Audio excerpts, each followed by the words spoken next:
Yes, Second Ezra 15 chapter. I think that's Looks- what start. Looks like we're good. You know, if Satan turned up today, we'd do with Satan, our Satan get dealt with. Nah, yeah.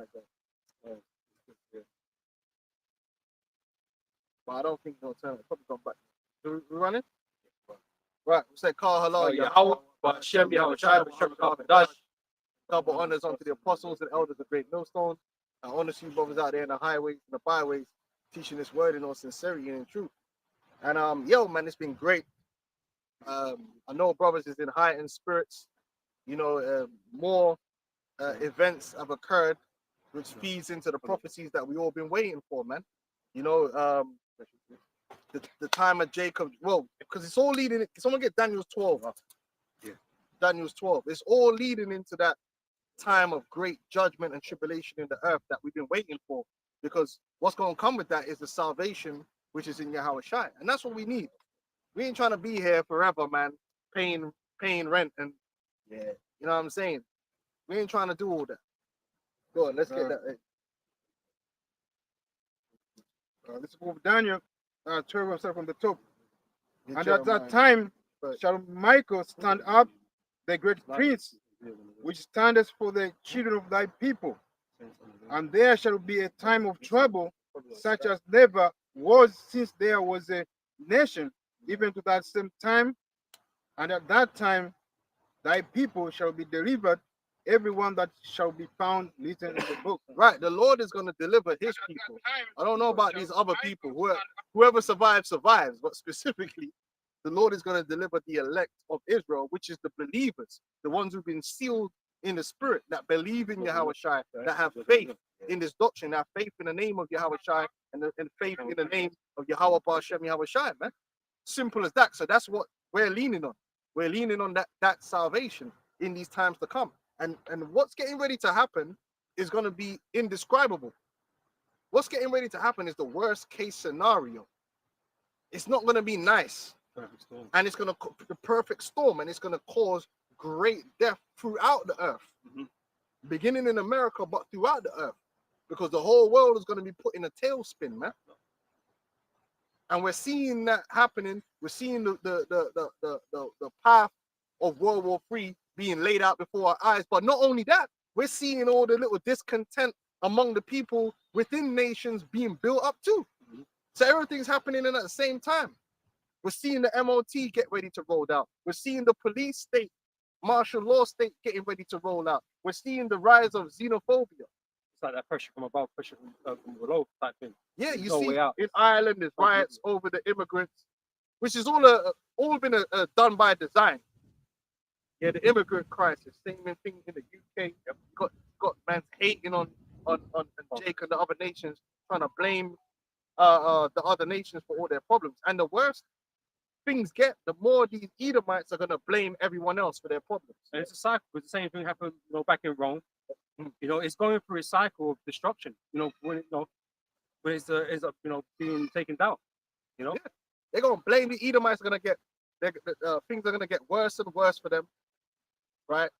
Worse on every level, whether it's the family, financial, and the first thing gonna go is it's your fault, because you know what Edomites are like, and it's gonna lead to blood too. It's all gonna boil over into blood, where they really gonna want to put their hands on Jake and the other nations, and vice versa. So you're gonna have all that happening too. So that's what the scriptures say. again, these elites, man, they're well versed in history, right? So they know how to implode a kingdom, right? They say, you read back from Rome, you can see how it all played out. It's the exact same way this is kind of being played out. Yep. So they know what to do, what to target, how to rile the people up. They're gaslighting the people. Who to blame? One of the things they're doing, because these people that run England, you think they really care about asylum seekers? No, they don't. So why are they bringing asylum seekers into, or illegal immigrants into the UK and paying 10 grand a night or something to put them in a hotel? Is it because of the kindness of their heart? No, it's because they then want you to hear about it and be like, hold on, I'm struggling to pay my bills here, and I can't get no help. But yet these men are getting help like that. It's all set up, man. Yep. And we got get Jeremiah 30. And we told you, listen, you see what's happening with the ICE it's not really about illegal immigration. It's all about setting up an atmosphere where the government have a reason to come in and to utilize certain infrastructures against people. They're going to use it against everyone. And I said it's spooky how all of a sudden now they're declaring the cartels as foreign terrorist groups. And as soon as I saw that, I'm like, hold on. So basically, what makes a cartel a terrorist organization? Because what's a cartel? The cartel is organized crime. What do? They deal in bribery, blackmail, organized crime, drugs. Yeah, drugs and all these different things. Well, I'll ask you a question. What do all the gangs in America deal in? Oh, do they do business with the cartels? Yeah, of course.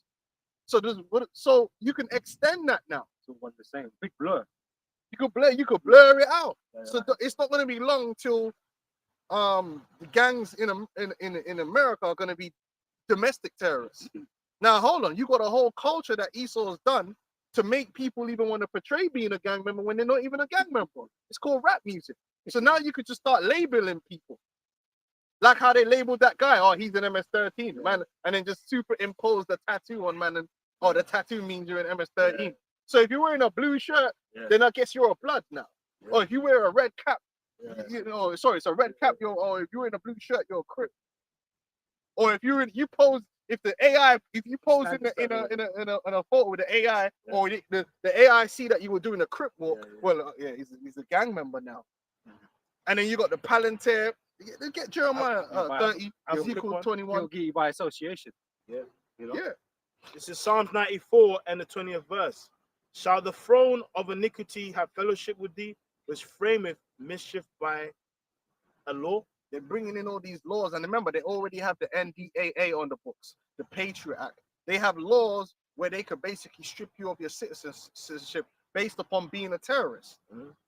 And this is where everything's going. Where it's going is the government is going to start labeling people as terrorists and dealing with them as such. They think, and even these Edomites are going to get dealt with like that. They think it's for the illegal immigrants, but it's not.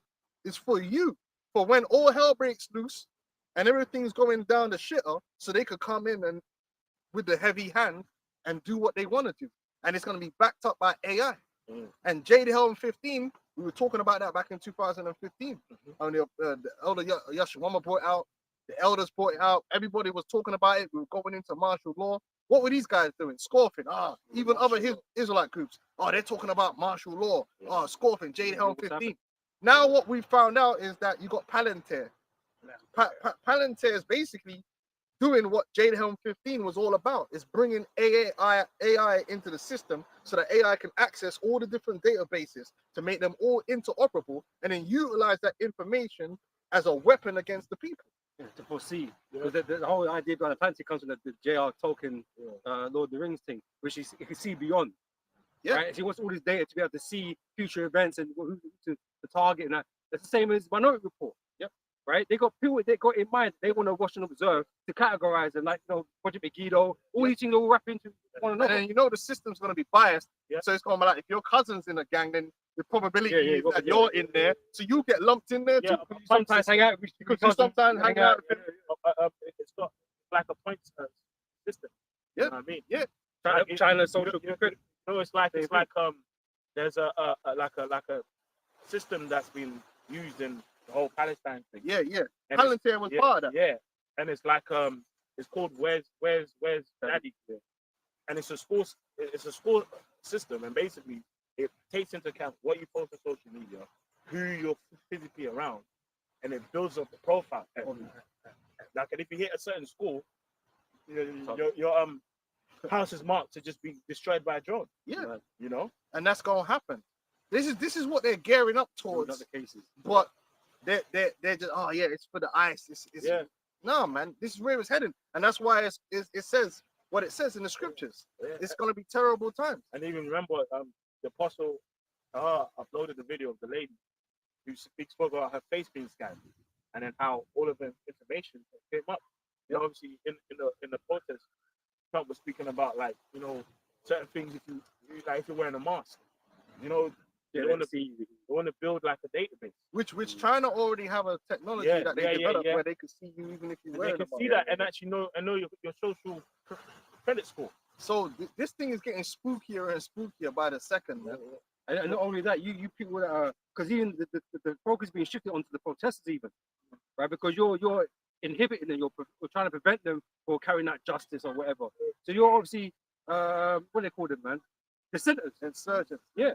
Dissenters to the government. You don't want to do as government do. So you're that you could be shifted on that list also. And they're only gonna take a few agent provocateurs to start popping up. Yeah. And then they're like, yeah, we gotta take. Remember, you Jake are already labeled as a problem in America. DEI was just the beginning of that. You Jake are basically portrayed as the problem in America. That America started going downhill with civil rights and allowing so-called Negroes, Hispanics, and Native American Indians to run, Yeah. which we know that's not to, true. To share buses and toilets. Yeah, we know it's Yeah. not true. America is being destroyed by Edomites. They're the ones that's own and control and are really maneuvering everything. But the general consensus is that it's the third worlders that are coming into the West that's destroying. They're the That's the story problem. of Esau. That's Esau blaming everyone else. The past empire, you know, he's fighting each other. And so the migrants are coming, and this and that. You know, the empire expanded too much, and then it's expanded because you don't want to chill. Yeah. You know what I mean? Yeah, like, oh, why are all these Indians in London? Yeah, because you conquered it. This is Ecclesiasticus or Sirach chapter 10, verse 8. Because of unrighteous dealings, injuries, and riches got by deceit. Yeah, you're guilty for all of these things, by the way, right? The kingdom is translated from one people to another. This is why your kingdom is falling. Because you've established your kingdom upon blood and theft, murder, right? That is why you're doing it. And you're trying to establish an extension for theft and murder. Yeah. And this is why it's not going to work. Because you're going to try and force through this new world order through all this chaos. And guess what? Yahweh Shai is going to come and take over. Right? So all you're really doing is bringing your own self down. It's like the whole accomplishment of the curse, right? Because the curses that are on us are going to come upon you, right? And when he speaks about we would sow but not reap, you sow this kingdom, right? But you're not going to reap from it. You're not going to see that vision that you've kind of built for yourself. Yahweh is going to come and take it away from you, man. All you're going to get is the chaos and the destruction. Man. Yep. Go on, let's get you got Jeremiah there. Yeah. The time of Jacob's trouble, and it's coming, man. And they're gonna set their sights against the men of the Lord in the midst of all that too. So they gonna clean us out. Yep. But it's gonna work against them. This book of Jeremiah 30:4. And these are the words that the Lord spake concerning Israel and concerning Judah. For thus said the Lord, we have heard a voice of trembling, of fear, and not of peace. Ask ye now and see whether a man does travail with a child. Wherefore do I see every man with his hands on his loins, as a woman in travail? And even the mightiest men, the rawest man in this era that we live in, are going to be like women, man, in that time, because they ain't going to know what to do. They're going to be in fear of their lives. Because these men they've always lived by the flesh, but in the carnal, right? But never in the spiritual. So when all these things fall upon, that's not going to protect them. Their muscles or their alpha male status ain't going to prevent them getting shot. Because it's all within a construct that they understand. But the time that's coming is like even with this thing that going on in Iran right now, oil prices have already gone up as they would do through speculation alone. But if the war between Iran and Israel escalated to the point where that Strait of Hormuz was affected now, that would give an excuse now for the oil prices to go through the roof. Mm-hmm. Now, what does that do across the world and even in the West? That totally decimates people's ability to live. But this is like guaranteed, right? Because even if, like Israel said that if you don't submit, basically, you don't allow us to fuck you up, right? We're gonna target your refineries. And then they said they're gonna real target your thing. Yeah. And them that shut off the Strait of Hormuz, that means the world's fucked in terms of transportation, all the cargo movement, just like COVID, but worse. Because there'll be no oil to be moving shit around. Well, it'll almost be like it's a good thing they tested all these resource controls and all that they had during things. Now all of a sudden, everything's gonna get more expensive and there's gonna be shortages of things. Right? And all of this is gonna feed into the MOTV. The need to have this new system to control, to be able to control the resources, control the people, to identify people. You know? Go on. As goes on to say, ask ye now and see whether a man does travail with a child. Wherefore do I see every man with his hands on his loins, as a woman in travail, and all faces are turned into paleness. Alas, for that day is great, so that none is like it. Mm. It is even the time of Jacob trouble, but he shall be saved out of it. So it's gonna be worse than, you know, you do have these little gangland wars where Yeah. things get hot. It's gonna be worse than that. It's gonna be worse than that.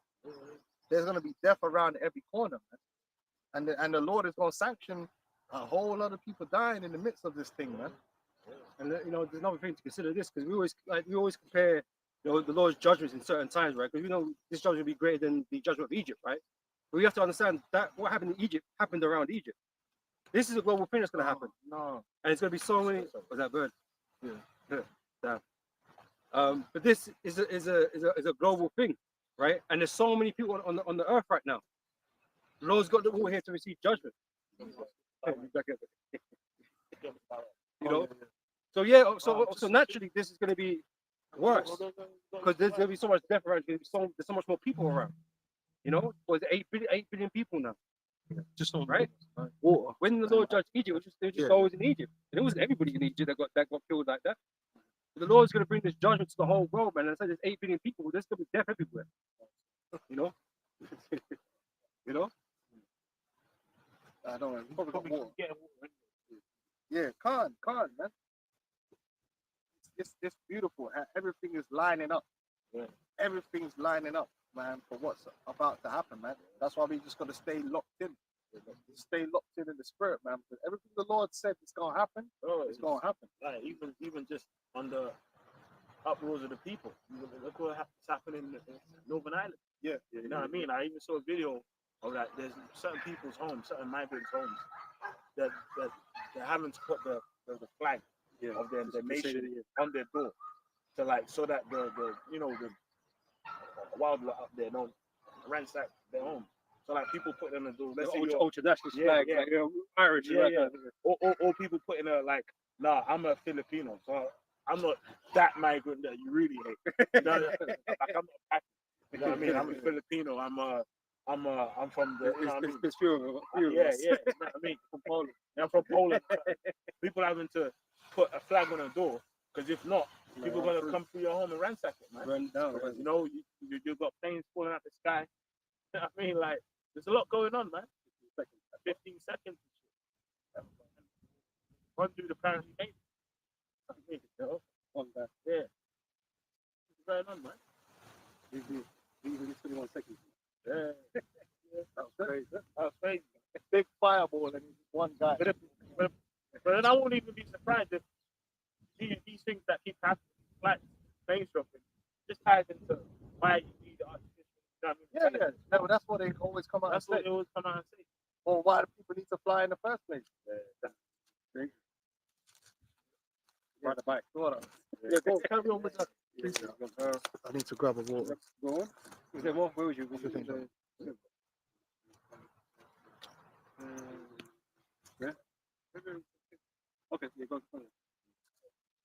go. Jeremiah 30, on 7 again. Alas, for that day is great, so that none is like it. It is even the time of Jacob trouble, but he shall be saved out of it. Right? Because there's hope for the elect.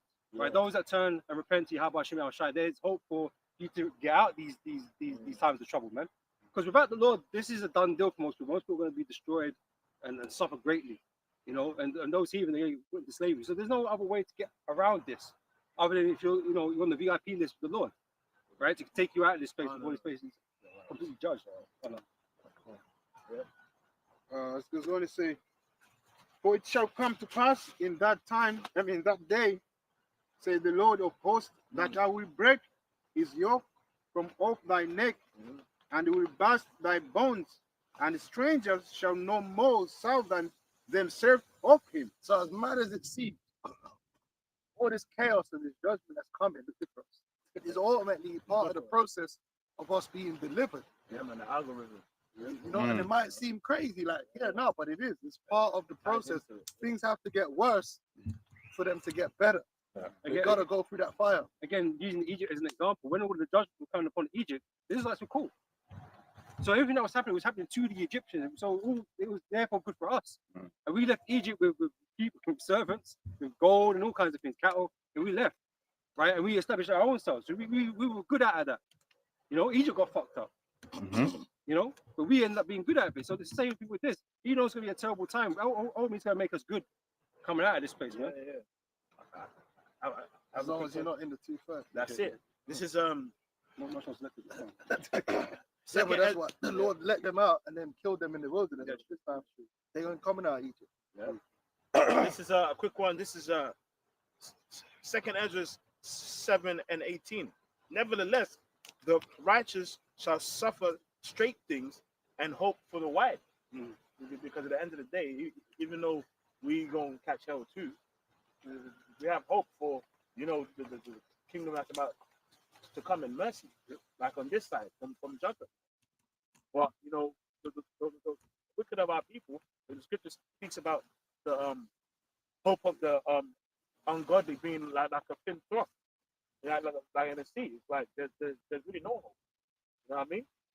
Nah, they got Jake fully juiced into the system. So all these Jakes, the salvation they're looking for is all within this world. It's all in It's this the world. whole basically get to the bag. Get to the bag. And we've seen what getting to the bag. I mean, Oh, obviously, yeah, yeah, in this world, Yeah. you can work. And that's the most you can hope for. You get a half decent job. Decent job. And you're still going to be catching hell, but Yeah. you're surviving. Yeah. But this plush lifestyle that they got you looking at in social media, we've seen what It's that all comes an with. illusion. It's illusion. And then to get to that, you have to basically sell yourself out. Yeah. This is the reality, man. You got to sell yourself out if you want to be Cassie. Yeah. So it's all bullshit. The salvation these men are looking for is all tainted. There ain't no salvation in this world. The Most High is cutting off all avenues, man, that you're even looking at. This place will be destroyed. I've been there. The hell with this place, man. Now it's all about just locking in with the Lord, man, because there ain't nothing here for us anyway. We're really just surviving. And that's the best you can hope for. In the kingdom, we're not just going to be just surviving. We're going to be living, man. Right. Thrive. It says, for they that have done wickedly have suffered the straight things, and yet shall not see the wide. Because ultimately, you know, the wicked of our people gonna have to come back. You know, straight up. Yeah, they're not gonna walk into the kingdom. No. You have to come back, man. You will take in deals on this side, and then you're expecting just to stroll in. It's like you know, when you go to war, when you know with your man's them, right, and you go claim a city, you get to enjoy the glory of claiming that city with the band, innit, right? But those that didn't make it, well, they ain't gonna have to revel in that glory because they're not there, right? And so the only way you're gonna get the glory is really off the back of the elect, ultimately, and through the Lord's mercy, that the Most High given you this as the children of the kingdom, you know, of being our children, you know. A lot of these men are going to take the chip. Yeah. You know, they're going to go after the way of Esau, man. Yeah.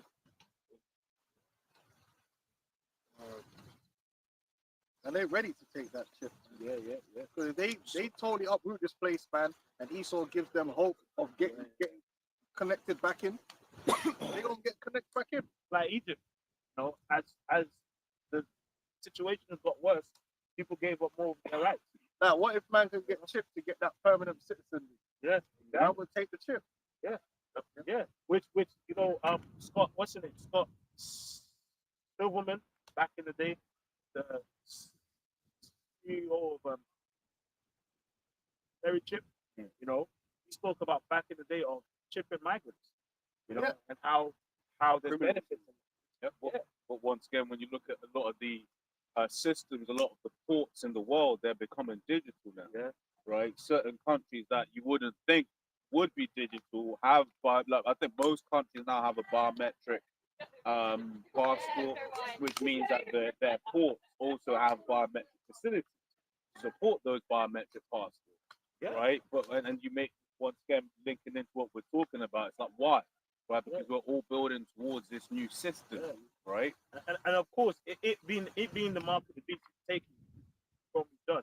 But just from a standpoint of science logic, it makes sense to chip migrants. Mhm. Like if you're always complaining about Yeah, it, you need to keep track of them. you know what I mean? It keeps you trying to control. Migrants, You know- criminals, Yeah. Anyone you need to be a criminal. children. Children. Yeah. Yeah, I mean, it makes sense. Safe.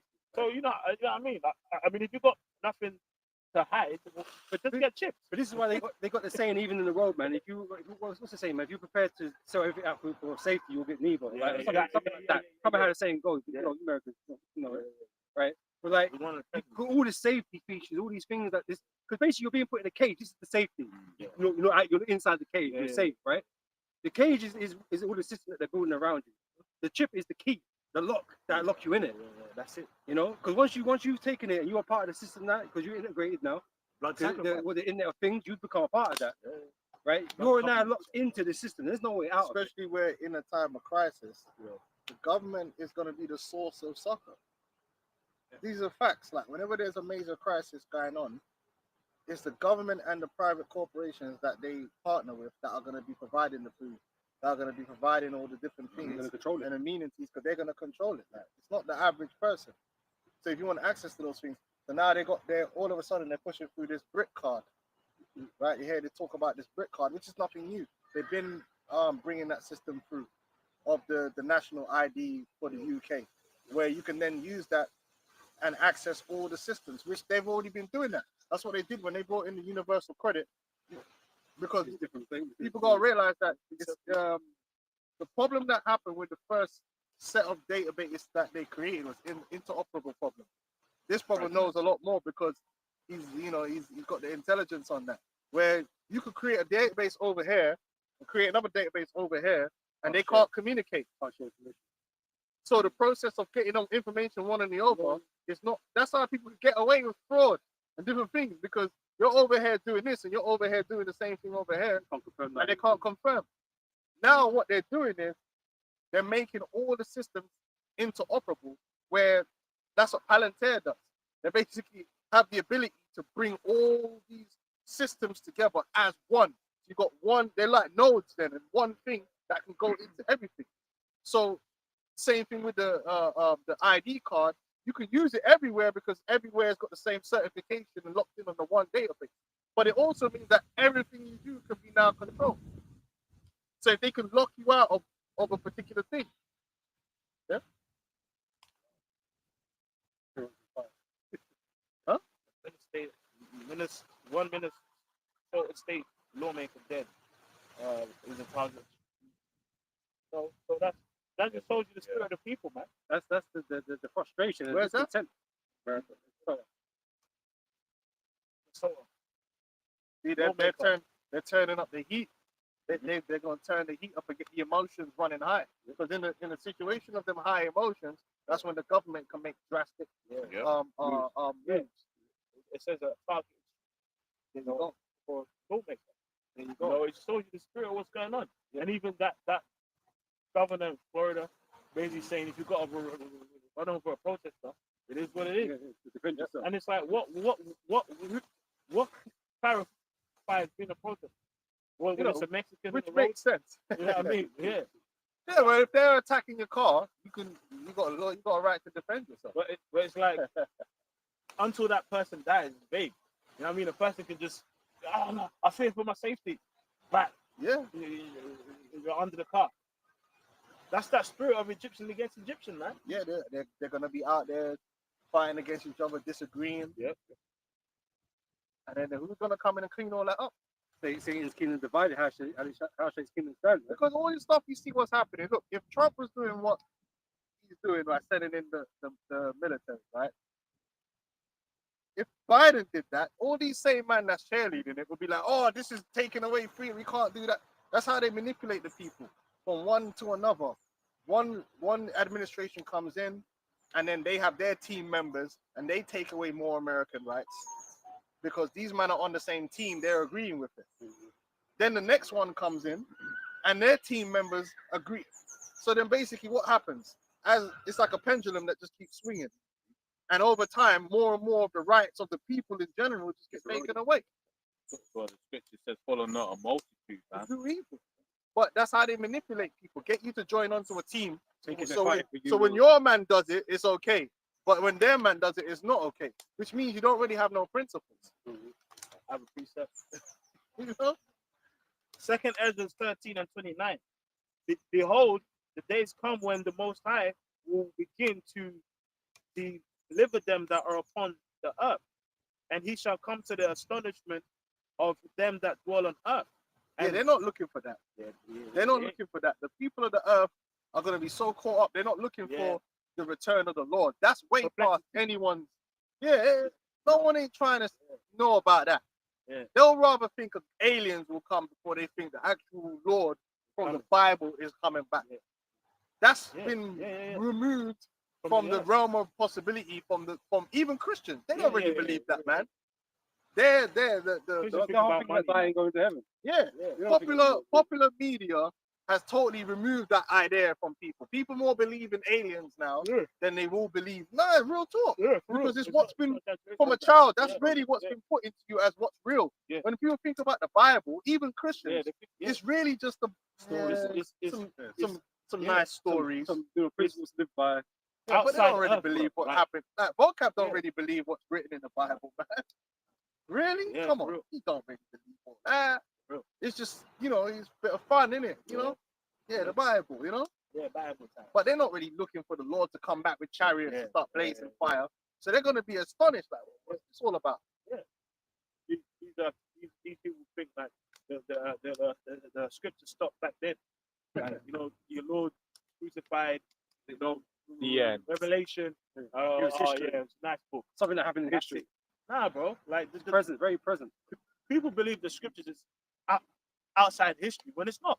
Hey, this is a book of the future, man. This is a book of things that can happen Trust yet. the science. Yeah, it's like, all right, it's Bible times. Isn't it? Yeah. Oh, that's Bible times over there. It's I like, know where it that might as is. well be Harry Potter to them. You might as well. They trust the science. Yeah. It says, and it says, and one shall undertake to fight against another. Well, one city against another, one place against another, one people against another, one realm against another. So you can change that with state. Yeah. All these different State. red state, blue state, Mindset. all these different things. These are the Yeah. exact same things that the book is speaking about. But you don't only just witness it in America, you witness it in England and Europe, France. all these different Yeah, places, yeah. you're witnessing it. All this discontent.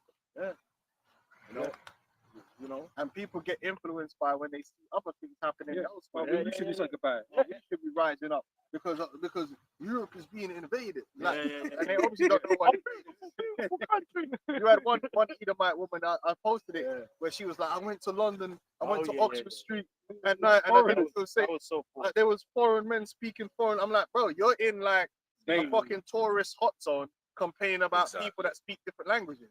You're in flipping Oxford Exactly. Street, you moron. The- Look at you tickets when you go abroad to Spain. That you Yeah, go to those particular British resorts, right? They Where it's just don't, British they people. don't speak Spanish. They don't Yeah. give a fuck. I worked one Spanish girl. She Wow. was saying they take the piss. What, you can't speak English. It's like, bro, you're in Spain. Really, what they're saying is there is They'll talk shit against each other for a bit, yeah, of course. but then when it comes down to it, they're going to be back because they have to.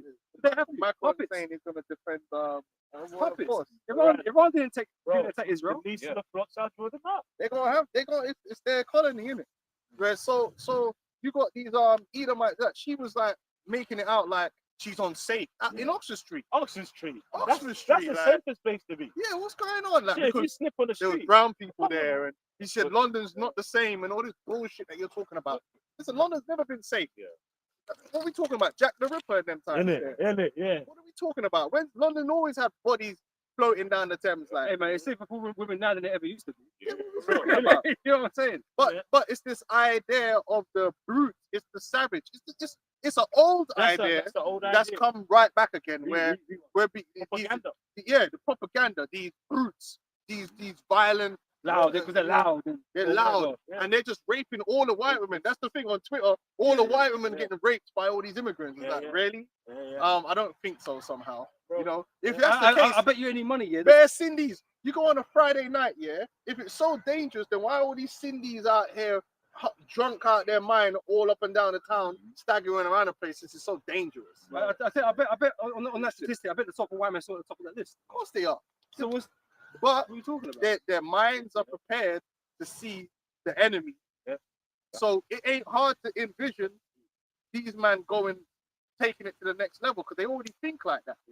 It's the same story and playbook. Prime example is slavery. A big buck, you know, who got a white lady and Yeah.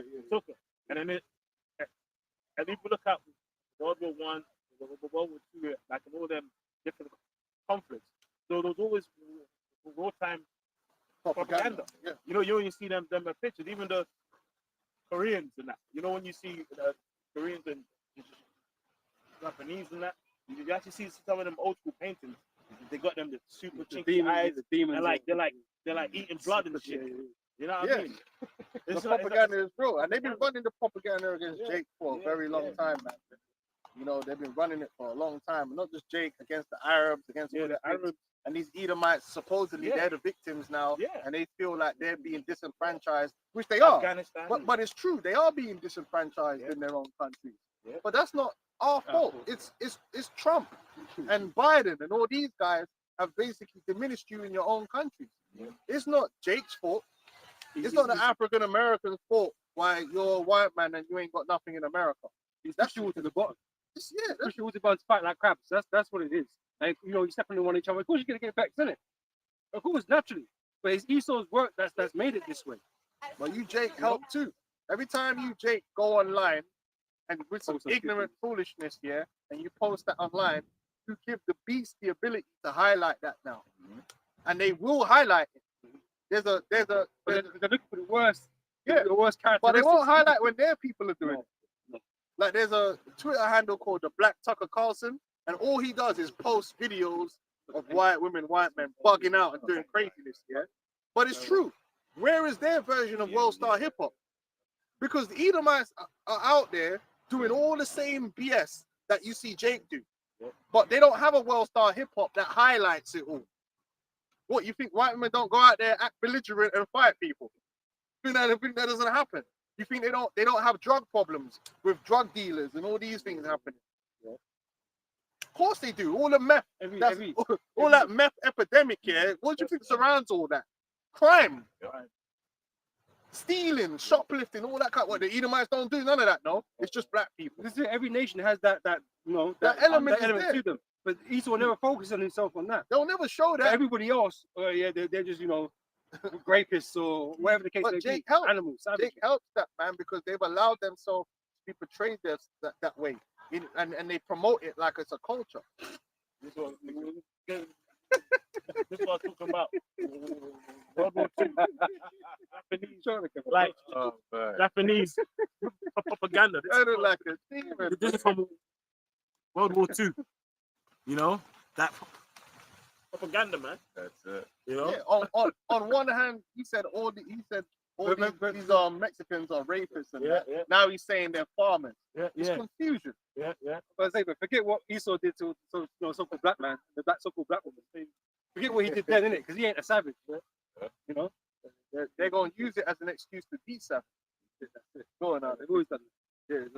Yeah. So Psalms, And it's always surrounded by like a white lady. Yeah, but it's From always slavery, World War, they all do them propaganda campaigns. it's always extremism. It's always the extreme end or something that they want to get an emotional response with to rile you up to feel angered, right? Because they're not going to. They could have just sold 2 military combatants. They could have just done that, innit? But no, it has to be someone And that's so you're gonna innocent, get more. weak, or whatever. You're going to get more of that happen. You're going to see more events, and it's going to inflame situations. Same thing in America. Don't be surprised. You start getting more events where you hear an immigrant gutted some flipping Edomite woman somewhere. You know what I mean? And people And just, that's not to say it doesn't happen. But like the way they're going to portray it is like just them doing it. It's them, yeah. It was the Gaza story all over again.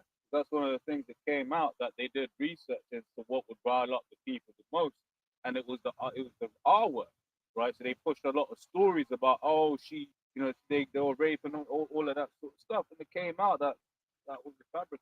Because who's going around saying, oh, we should get so-called white people out of the country because they're ripping their own people? That's stupid. That's never going to happen, is it? Yeah. But because it's a foreigner, I was like, get them all out. All of them need to leave. Well, even remember, bro, last night when we saw the tip of the news, where it was basically saying the rates of migrants. Yeah. Rate for rest is more, and it's like the rate is obviously going to be more because they're less. You know what I mean? It's like you know what I mean? Yeah, like of people. It's like you know what I mean? It's like they are not the vast amount of people in the country. So the rates of their arrest, when they do get arrested, of course. it's gonna be more. Which no one really listen, man. If man come into the country illegally, then you play in a game. That's what it's. You get caught, they're gonna ship you back. Everyone knows that, man. Yeah. So why is it even an issue? Right. The fact that illegal immigration is even an issue shows you Esau Satan, because it's in the name, innit? If it's illegal, it's illegal, innit? Right. What we doing it? Like, it is what it is. If a man gets caught, they're gonna get shipped, innit? Everyone knows that. Yeah. A lot of these fucking EYs don't know the difference between legal immigrants anyway. But then, That's what I'm saying. You don't care the difference between an illegal and an illegal immigrant, because most people are in the UK are not illegal immigrants. They're legally here, but they But just your use government- the illegal immigrant as a Scapegoat. scapegoat. They Which just is don't like immigrants, man. Which is a thing that they, because you think about that, the channel, you think about the border crossing in the States. So you're telling me you could potentially have enemy combatants just walking into your Yeah. country. Well, that Like, shows you that it's all rigged. it's a situation Yeah. that they have allowed to happen so that they can have a solution. But I got a preset. This is Daniel 2:41, and whereas thou sawest the feet and toes of part of potter's clay and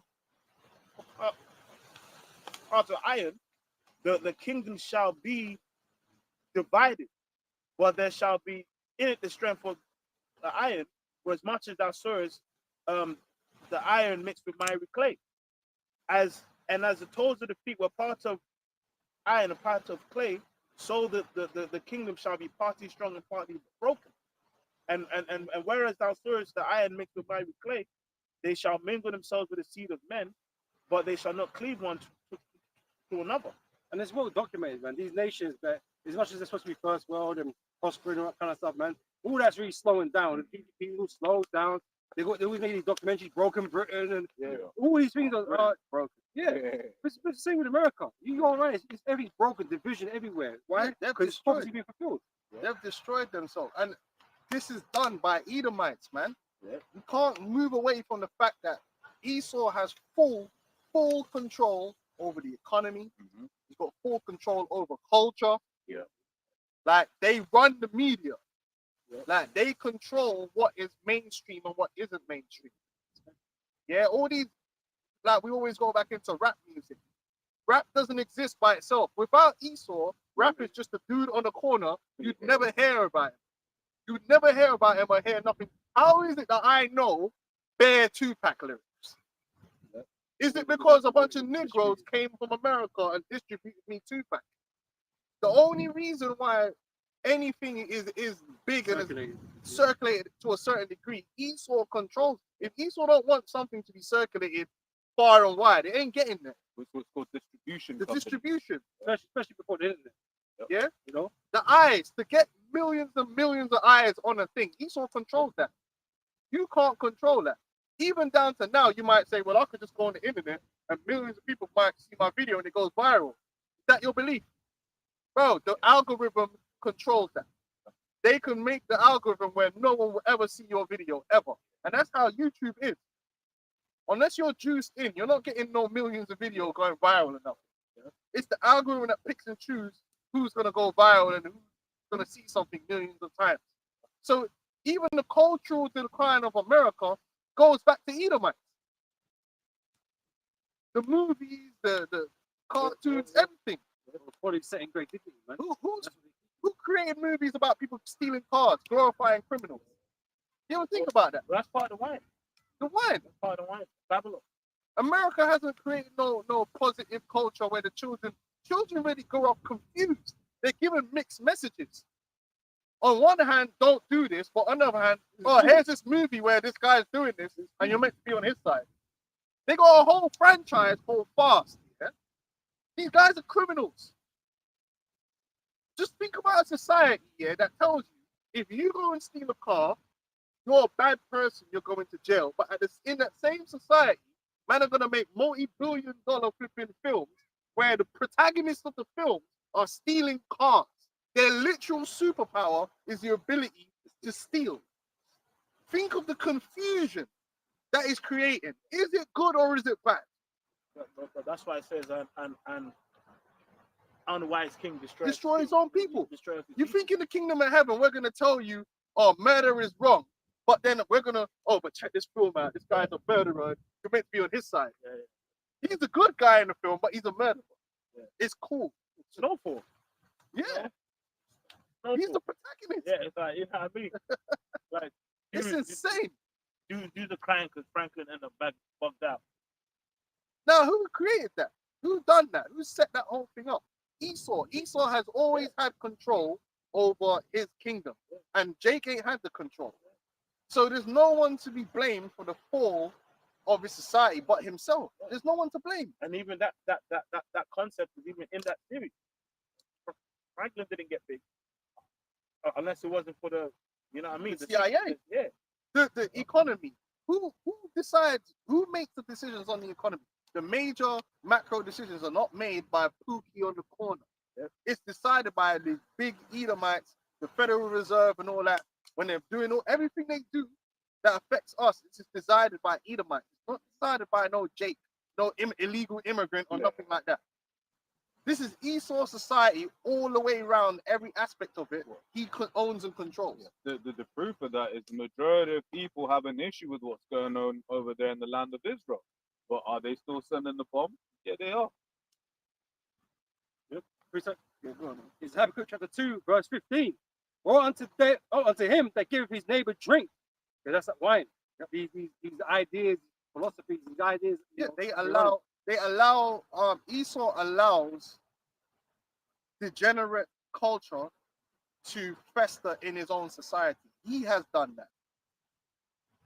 He did that, and they're still doing it. Because if Esau really was against all these things, he would cut it out. He would shut it down. He would be against it completely, and it would be outlawed, and it would be done. They all these governing bodies, saying you can't do this. Why can't they just say, well, no rap music, or no music that encourages violence? The record labels can't. Yeah, they can't do that. Promote it, Just like how they banned the anti-Semitism, Yeah. they can say no music is talking about killing gang music. Yeah. It's bullshit. But they wanted it. They wanted to be that, and they fed it and made it grow because they needed that element in society. They needed that disease to grow to get to where we are now. So again, woe unto him that giveth his neighbor drink, that putteth thy bottle to him, and maketh him drunken. So we all in a messed up state because of it, right? Yeah, feminism. In fact, think of it. Yeah, these sayings. It comes from the same source. Israel has the right to defend itself, and they repeat that. That is something that's repeated, and it sounds very real. It's such witchcraft, right? That in isolation, that statement sounds 100% correct. That's how it goes about professionally, really. You can't defeat it. It's undefeatable, right? Doesn't it sound a lot like my body, my choice? That sounds reasonable. It's your body. But then when you think of the context of it, it's like, no. Right off that. That's because the same people that came up with my body, my choice, and it gets repeated over and over and over again, it's the same people that came up with Israel has the right to defend itself. Again, it's all these terms, these concepts to justify his wickedness, man. Like manifest destiny, or they're about savages, so we have to give them. They're just excuses for the wickedness, a cloak of maliciousness, as you might say. That's what you're doing. The right to defend itself, but these times you're preempting, striking Yeah. nuclear sites. Because only what does that term mean? What do you get to do that? Does that mean you get to war the whole world and destroy everybody else? That you're the last one that's standing? So you can exist? We all get the right to exist. No one's destroyed you. Oh, but we had the Holocaust. Yeah, but does everyone have the right to exist? What about pedophiles? And see, this is where it's all BS. And then you got the whole situation. A lot of the problems in society can go back to what? The sexual revolution. The sexual revolution is directly responsible for so much of the problems in society. Because remember that someone who's an adult today was once a child and was the product of a family. Broken families create broken children. Those broken children grow up and are broken adults. And then it festers and grows. So much of this society's problems go back to the sexual revolution. Generations after, from the 70s until now, all that free love, you could do what you want, that removed the functional family structure. Then having it where the reality is most people that get together and want a family do not want both parents to work. Right. This is one of the biggest lies that's ever existed. Yeah. If I talk to anyone when I'm at work, especially two people that's got children, the number one issue they're having is they both have to work to maintain the life they want. Exactly. If they had the option where only the man works, man, she would be like, yes, because they want to watch after their kids. But I was gonna say this, because that might be true, but I also say because it's Satan, because it Esau and his fucking bullshit feminist movement, there are those that want to stay at home. But those that will stay at home obviously have to feel a way about staying at home because I should be more. Yeah, It's they a mess them up. Yeah, it's a conflict But he's creating between man and When woman. they're in the workplace for long enough, they're trapped because you can't. The income, bro. Most people I speak to, it's a problem, and that's why the solution is ending up being what? People can't even have kids no more because in this society, for two people to work to maintain a family, you don't have to hire childcare, so it's even a burden on you on top of that, right? It's not working. Nobody wants to live like this, man. If you gave a whole bunch of people the choice now and said, listen, the husband could earn an extra 50% and you're going to be at home. Remember, Who wants to be in an office? Who wants to be just like working, slaving away? Like? but the people who are inexperienced, people that if you're 15, you probably think it's a good idea. Like, Well, that's what you're told. yeah. That's what you're told. But the people who are actually living it, I'm talking about people actually having to live and trying to maintain a family. No. This is bullshit. And But now you have to have two parents you working. have to. Because if I can now, it's like when you said the life that they want to live, right? People aren't even asking for it. It's asking for a house and a car, and that's it. Maybe a holiday or two, and that's it. No, you have to both work 40 hours a week. Yeah. It's insane. And then if you look at the cost of childcare. Yeah, Bro, nurseries, you might 5 days a week, a grand a month in plus. Oh, per child. this is Yeah, all per from child, the on top of your sexual revolution. Top of your rent. So Esau's created all these problems, and people don't like it. No one likes it. No one wants to live like this. Like everyone's it's just oppression. working. It's oppression. Real quick, can I grab this real quick? This is Proverbs 29:2. When the righteous are in authority, the people rejoice. But when the wicked beareth rule, the people mourn. People are mourning. And Esau does get distracted, right? Because you're so focused on just doing this, because you're rushing. Everything you're doing one thing. No, you ain't got time to think. Yeah, like You ain't got time to raise your You're kids. like, hold You're on. tired. How did this happen? How have we got to a point where we've created a way of life that's not a way of life? It's actually not conducive to actually having the next generation be born. It's not. That's why it's getting worse. most people don't want to. If you talk to most people about kids, they do the maths and they're like, nah. I know people that they got cats, man. They got cats because it took them so long to get their life together to the point where they can have kids financially that now the bitch can't have kids. So they have a cat. This is real life. It was either have a kid but just be totally financially destroyed or fix your finances. But then that takes like 10, 15 years. Now she can't have kids. We buy a cat. Now the cat's living better than me. Because, No, for real. For real. It's real. bro, there's a whole bunch of people like that. Yeah. That's why in the UK, the only reason the population is increasing is through immigration. Yeah. Because most people cannot have kids. Because if you have kids, the world isn't set up for you to have those kids and raise those kids as a family like it was 100 years ago. Why? And like if you have more than 2 kids, people think you're like a spaceship. You're like an alien. Yeah. You know? But, and the thing is, the interesting thing is, you look all over the world and the same stories being replicated. Yep. Because America, same thing. Yeah, because Esau's doing this on purpose, man. Everything is basically, again, he's anti-life. That's ultimately what it is. When you look at the countries that are above what they refer to as replacement rate, for the most part, it's over there in so-called Africa, man. Yeah, but they haven't been brought into that Exactly. system, Yeah. you know, Yeah. which they'll bring that. Exactly. They're in the process of bringing that system over there. Well, sterilization was the thing that's going on, right, Mr. William? William, yeah. You know, he was working on that, right? So they're working on that shit, man. And all this other extra stuff is coming out, all the plastics in your body, in your brain and shit, make you infertile and whatever. That's affecting all the rate as well. Clothes you wear. Umbilical cords. They're actually finding plastic in umbilical cords. The earth was created to serve man and not the other way around. So there's supposed to be a way to live on earth to achieve everything. Not everyone's going to be rich. That's ridiculous. Yeah. What the earth is, it almost seems like you're not in this society.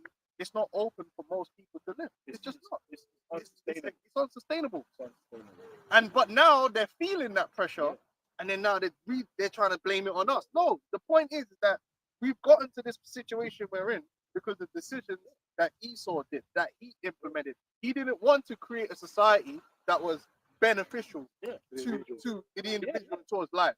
He wanted people to become more impoverished. He wanted people to become more broken. He wanted more drug addicts. He wanted more hoes. He wanted more broken families, divorces. He wanted all these things. So he encouraged it and made it easy to do. And now look where we're at. Now everyone needs a psychiatrist. The psychiatrist. You're seeing them apps, man. Oh, you know, like on YouTube, which I don't know why it showed me that. But you know what I mean? You'll be seeing that. Yeah, like, because everyone ads needs a every day, psychiatrist, man. People traumatized by childhood, man. yeah, for real. And talk about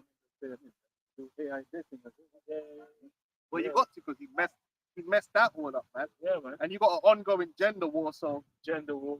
on the online, it's nothing but men and women Just like flipping fighting each other bare tooth and nail. paragraphs, like you know the comment boards, like bro, go touch grass. I mean, yeah, life was a lot. Yeah, what's going on? They're living life with the fucking internet. This gender war is out of control, and it's literally really on the internet. Yeah, That's yeah, it. That's it's really- it's not real.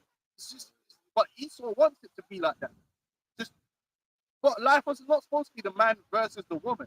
What is going on out here? But again, Esau, man. Yeah, sex. Oh, the book of Ecclesiasticus 10 himself from 1. A wise judge will instruct his people. And what do you instruct them with?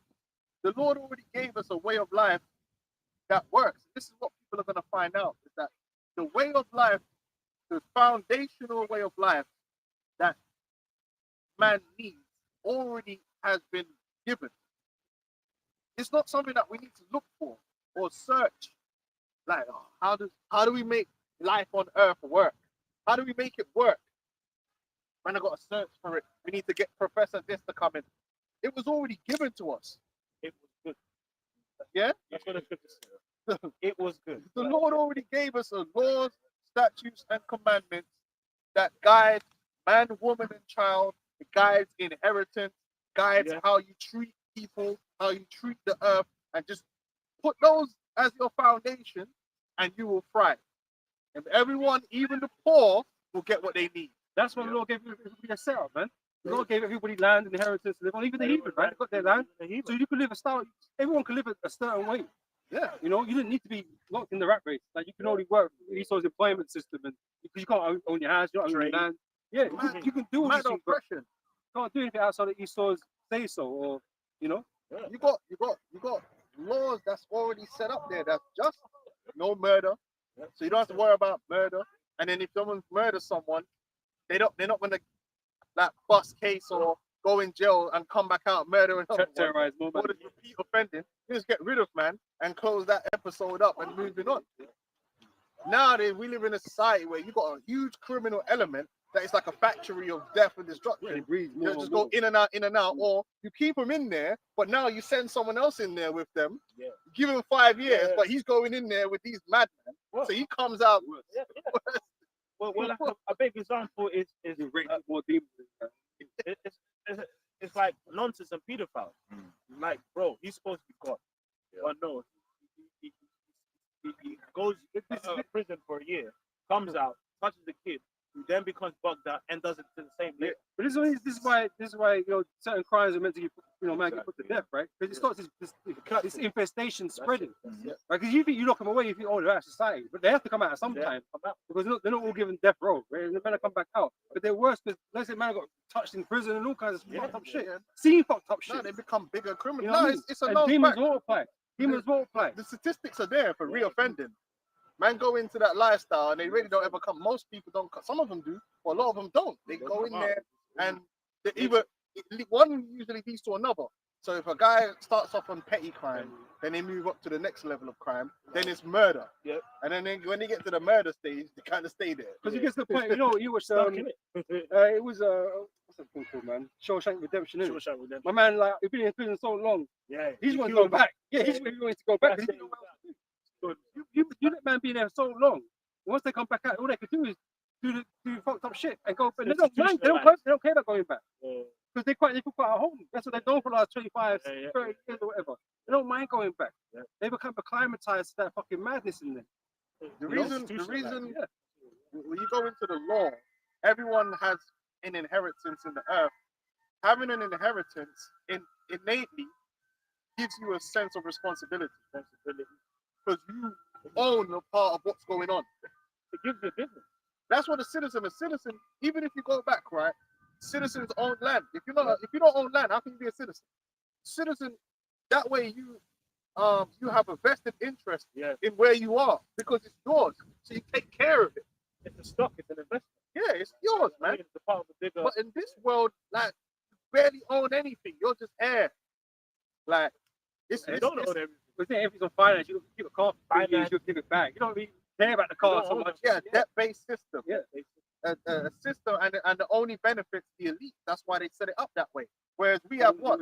We have just weights and measures, and then you do have a system of loans, right? But you're not going to put a man under a system. The whole purpose of loaning is it's predatory loaning. Esau's created a system where the loaning is predatory. As a rich man, you're loaning people not to be a predator. That's not how you make your money. You understand the difference? Right? How you make your money is your business.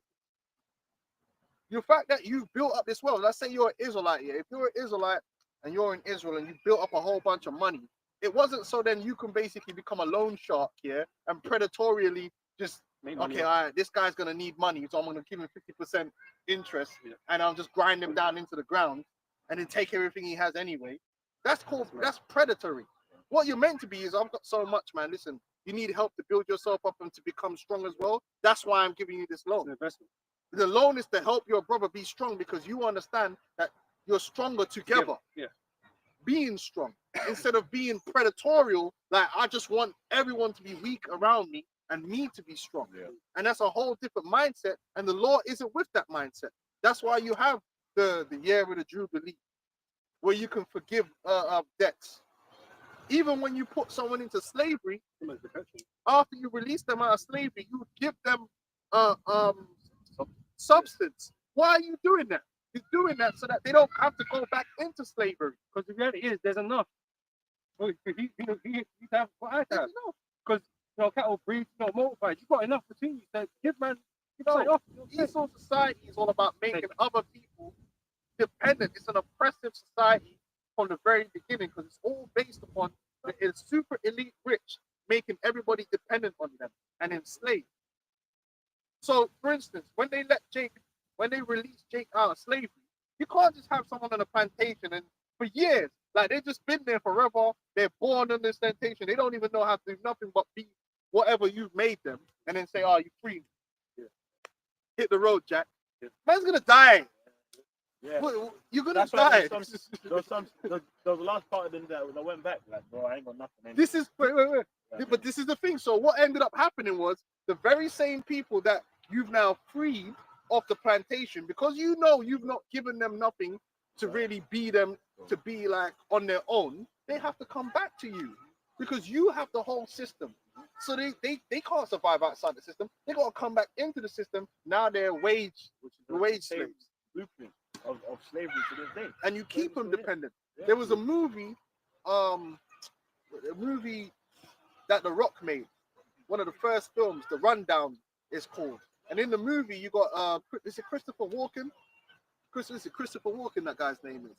One of them famous actors. But anyway, he owned a gold mine down in Brazil. And in the film, he owns a gold mine and he's got all the locals working for him on his gold mine. And you know, one of them typical men are down there slugging away and they'll come and give man like some gold and he will just be like, give man like pennies on the dollar for the gold. Like, man's like, hold on, but yesterday it was worth this much. It's like, nah, not today. That's 100 pounds each time. And so he was making mad money slaving these people away, getting his gold. Now there was some local artifact that the Edomite Stifler, the guy he's in it. Okay. There was a local artifact that he was looking for that was pure gold, what priceless, yeah. Now the whole film is him trying to stop them from finding the artifact. Now there's a scene in the film where the guy goes to him like, look, why do we even care if these people get this artifact? Like, so what? We still got the gold mine. And he said, listen, if they get that artifact and they sell the artifact and they get all this money, why do they need to work for me? This is the truth of human resources. If you have to create a system, if you as an employer want to fully exploit a population, they need to be dependent on your employment. Otherwise, you're going to have to be fair. You understand what I'm saying? In a system where most people own their own land, to get you to come over and work on my land, I have to make it worth your while. I can't give you it where you barely living, because it's like, fuck that. I've got my own land. I'll just go work my thing. So you need to put them in a situation where they need you, and that's where we are. Human resources. We need to go and work for Esau. We don't have another option because we don't have our own capital and resources. And that's why no matter how much you earn, man, you're still struggling. Yeah. You keep on the leash. The carrot dangling in front of you, you never get there, you know? It's never enough. We're mainly just a source of labor. We're not like the owners and the controllers and the producers. Whereas in the law, every family would be a producer because you got your own land. And even if you fell into a bad way and you had to come into slavery underneath me, I'd make sure when you left, I would give you what? Capital, gold, so you didn't have to come back to me because you're broke to put yourself in slavery again. Now you got experience and you got the ability to go build up your thing and even hire other people that can come and help you. Because it makes sense, man. Because you know, making yourself a slave to another brother working on his plantation, or whatever, you're making him more money because you extra help, right? So he gets to do be more productive, right? So part of that profit is yours. So when he sends you out, he's giving you your portion, essentially. Yeah, because the system is not supposed to be based on oppression. This is the key. The biblical system is not an oppressive system. This system is completely based on just oppressing. So you've got 1% of the people that have everything. Whereas they're supposed to be a little bit more balanced than that. You know what I'm saying? A little bit more balanced than that. And it's like, even though he was working for his wife, that's what happened to our forefather Jacob. Yep. You know, he was basically his servant, and he came out with substance. So he could do his own He thing. could do his own thing. I remember when I was working with previous company I used to work for, man. We used to see the breakdown, how much you made that night, Oh yeah. how much you sold, kind of thing, right? And you consider how much you get in a week. You might get paid like £200 in a week, but you made something like $4 grand, $5 grand that week. Yeah. It's like my portion is very fucking tiny, man. That's not really fair, but that's the standard. You know what I mean? Everyone that's What are happy you gonna do about it? Yeah, The only way you could do about it is if you don't need that job, then they have to give you more to get you to come and work. So the society has to be built around always having a whole group of people that need these jobs. Because if they don't get that job, they got nothing else to do. This is the way the society works. Yeah, it's not based upon, you know, the more you can break people down, the more they need you, the more you can oppress them. But the law ain't about that. That's why the world we're going to build, they're going to be slaves and servants, but it's not going to be as oppressive as this is. This is way beyond like anything this is the worst case scenario to be born into this earth. I'm a precept. But even on your point, remember I said it a couple weeks back. Begging for slavery. The company that I work for, you know, they actually showed us the numbers recently. And they said every employee this year has made a company a lot of money, £500,000. But if you ask us What our you gonna pay, get? Yeah. I ain't getting paid that. Yeah. Because Not even the half. owners of the company are taking the bulk of that. Well, Now, only now- getting 10. Only getting 10. the reason you're working there now is because guess what? Where are you gonna get that pay elsewhere? Now, if you could go do your own thing and earn yourself more than that, would you be working there? Right. So you're in a situation where again, it goes. That's what they did to us, our people. They stole everything off from us, so we're starting from the bottom, from zero. So what do? You have to be a human resource. And then when you try and break out the mold, they always want to set up a fucking business or some shit, right? Esau will set out instruments to prevent you, man, Yeah, you're starting from the bottom. or buy you out, or whatever you decide to do. So you can't do it. You Yeah, know? you're trying precept. to get in from the bottom. Yeah. He already has the main control over the industry. Yep. This is Genesis 47 and 13. And there was no bread in all the land, for the famine was very sore, so that the land of Egypt and all the land of Canaan fainted by the reason of famine. And Joseph gathered up all the money that was found in the land of Egypt and in the land of Canaan for the corn which they had bought. And Joseph brought the money into Pharaoh's house. And when the money failed in the land of Egypt and in the land of Canaan, all the Egyptians came unto Joseph and said, "Give us bread, for why should we die in thy presence? For the money faileth." And Joseph said, "Give your cattle, and I will give you for your cattle if money fail." And they brought their cattle unto Joseph, and Joseph gave them bread in exchange for horses and for the flocks, for the cattle of the herds, and for the asses. And he fed them with bread and for all their cattle that year. So before this, they were self-sufficient, Self-sufficient. Yeah. which is important. Yeah. Pharaoh couldn't exactly control that he was going to eventually. No. Before this happened, Exactly. you know. Which is basically we live in a form of Egypt. The Egyptian system is an oppressive system, and that cuts this idea that we stole the Bible from Egypt. No, if you look, the Egyptian system was a system where the Pharaoh and the priesthood owned all the land. The Israelite system is David didn't own all the land. David and the priesthood did. In fact, the priests didn't really own much. Their land was given to them by the people. Yeah.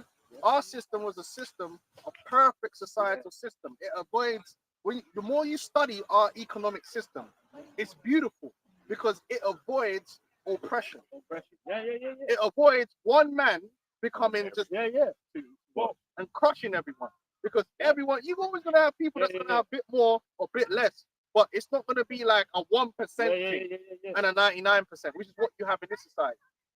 Well, even in Ghana, obviously people have land that's been in the family. But most lands that people get now, Jake, I'm going Ghana getting land. A lot of the lands are owned by the chiefs, and the chiefs have a 99-year lease on the land.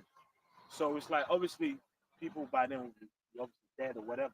But it's like it's a system that is set up that you don't truly ever own that land. Yeah, You know what I mean? it goes back to the It always family, goes back to the to the family. thing, which is what we had. Yeah. And that's why when there's a scripture where it says I don't bring this up. warn to him that join house to house and field to field. That was the beginning of that oppressive system coming in amongst our people, where you'll have Israelites that will basically want to be like, they want to own everything. Find a way where I can own everything, so it's all mine. So you live on my land. Everyone's paying me rent. Everyone's working for me, so I could just be like, where that's not really the system that we're supposed to have. The system is one of the biggest problems with this world and the system it has is that you got these mega corporations that just suck everything to themselves.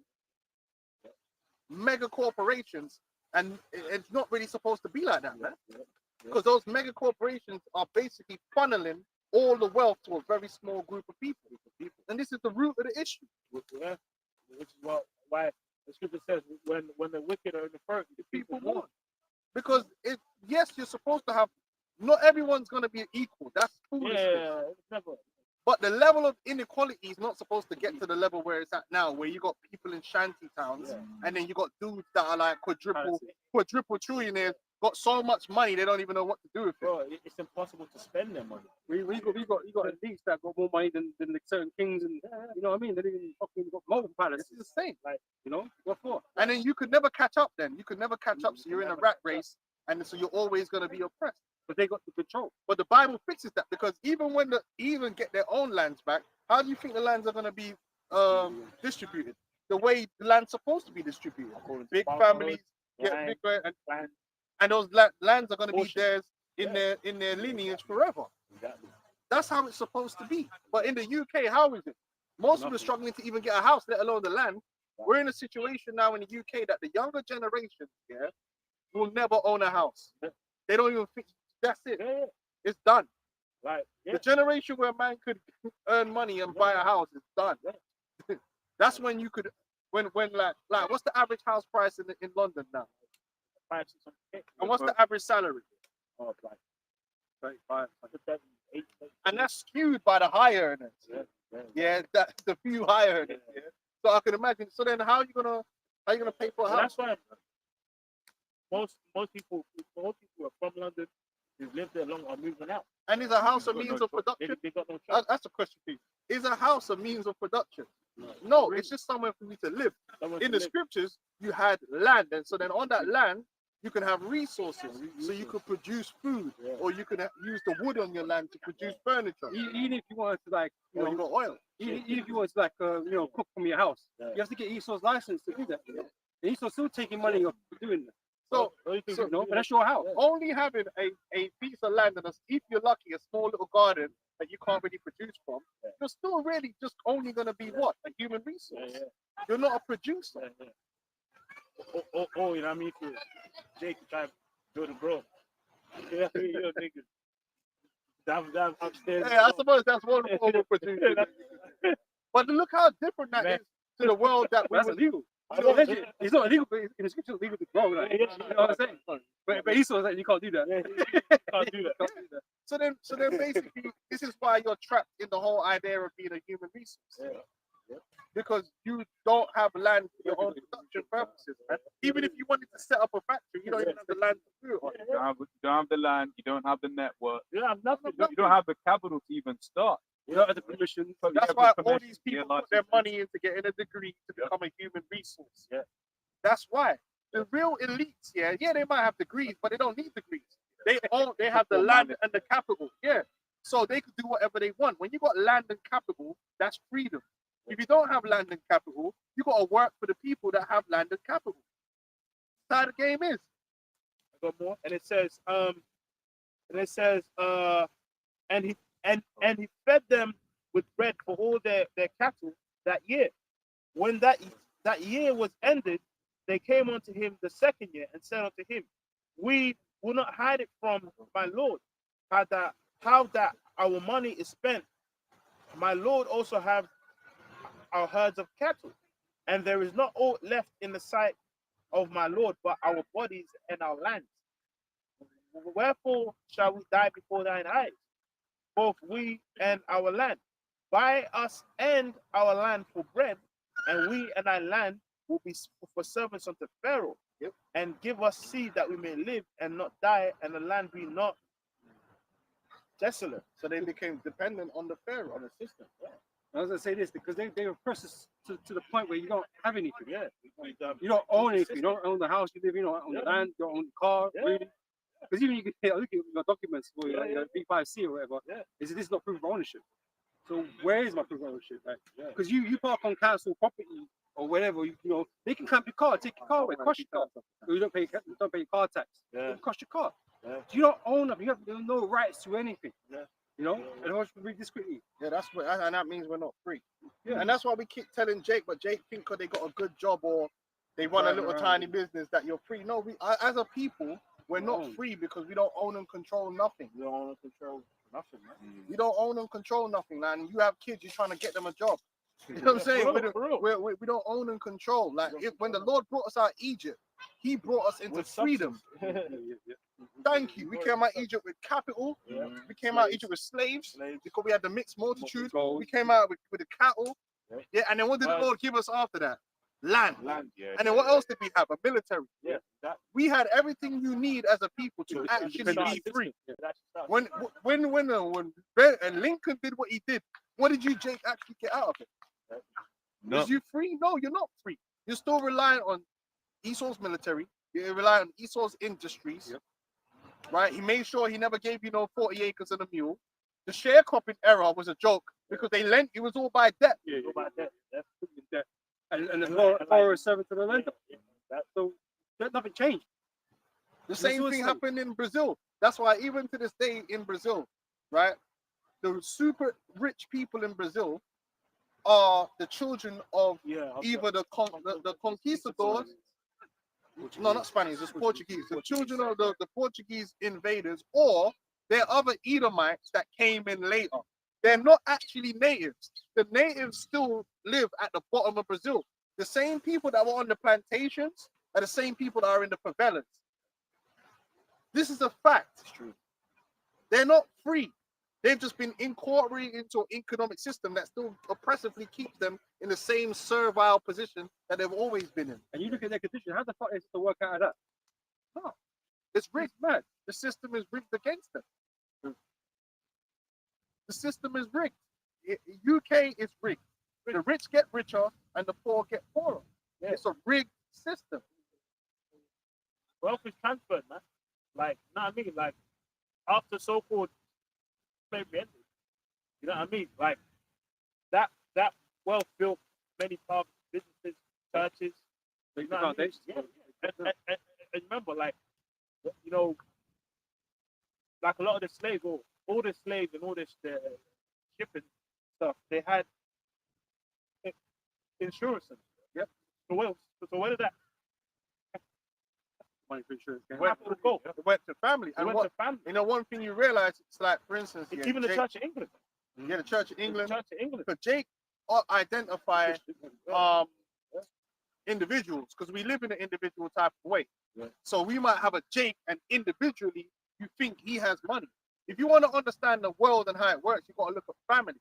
Like for instance, when I was looking at Brazil, you might have a family in Brazil, and it's like, yeah, they'll say the uncle's worth dumb money. The other uncle.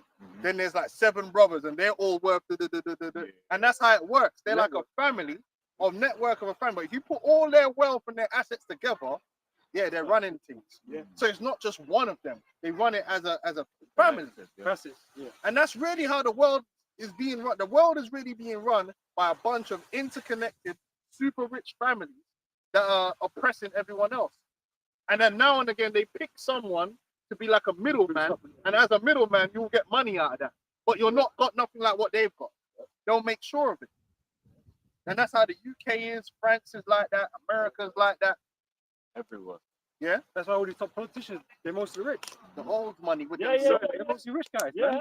Talking about the part of the poor. Yeah. They don't know shit about being poor. Look at the Oppenheimer, Oh, the Rothschild. Yeah, and certain lines of families bought seats in parliament. Yeah.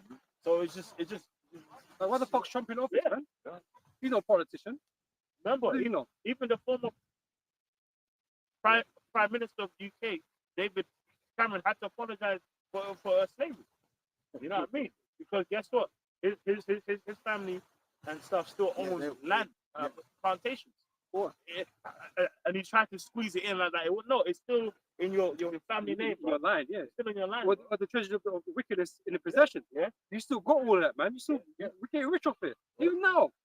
Even though it's ended, you know, you still get rich Yeah, off that. money don't disappear. Oh, It's exactly. like you said, wealth don't disappear. It doesn't If disappear. everyone out here is bare hard up, yeah, then where's all this wealth Yeah, at? Yeah, it's been put into the hands of the few.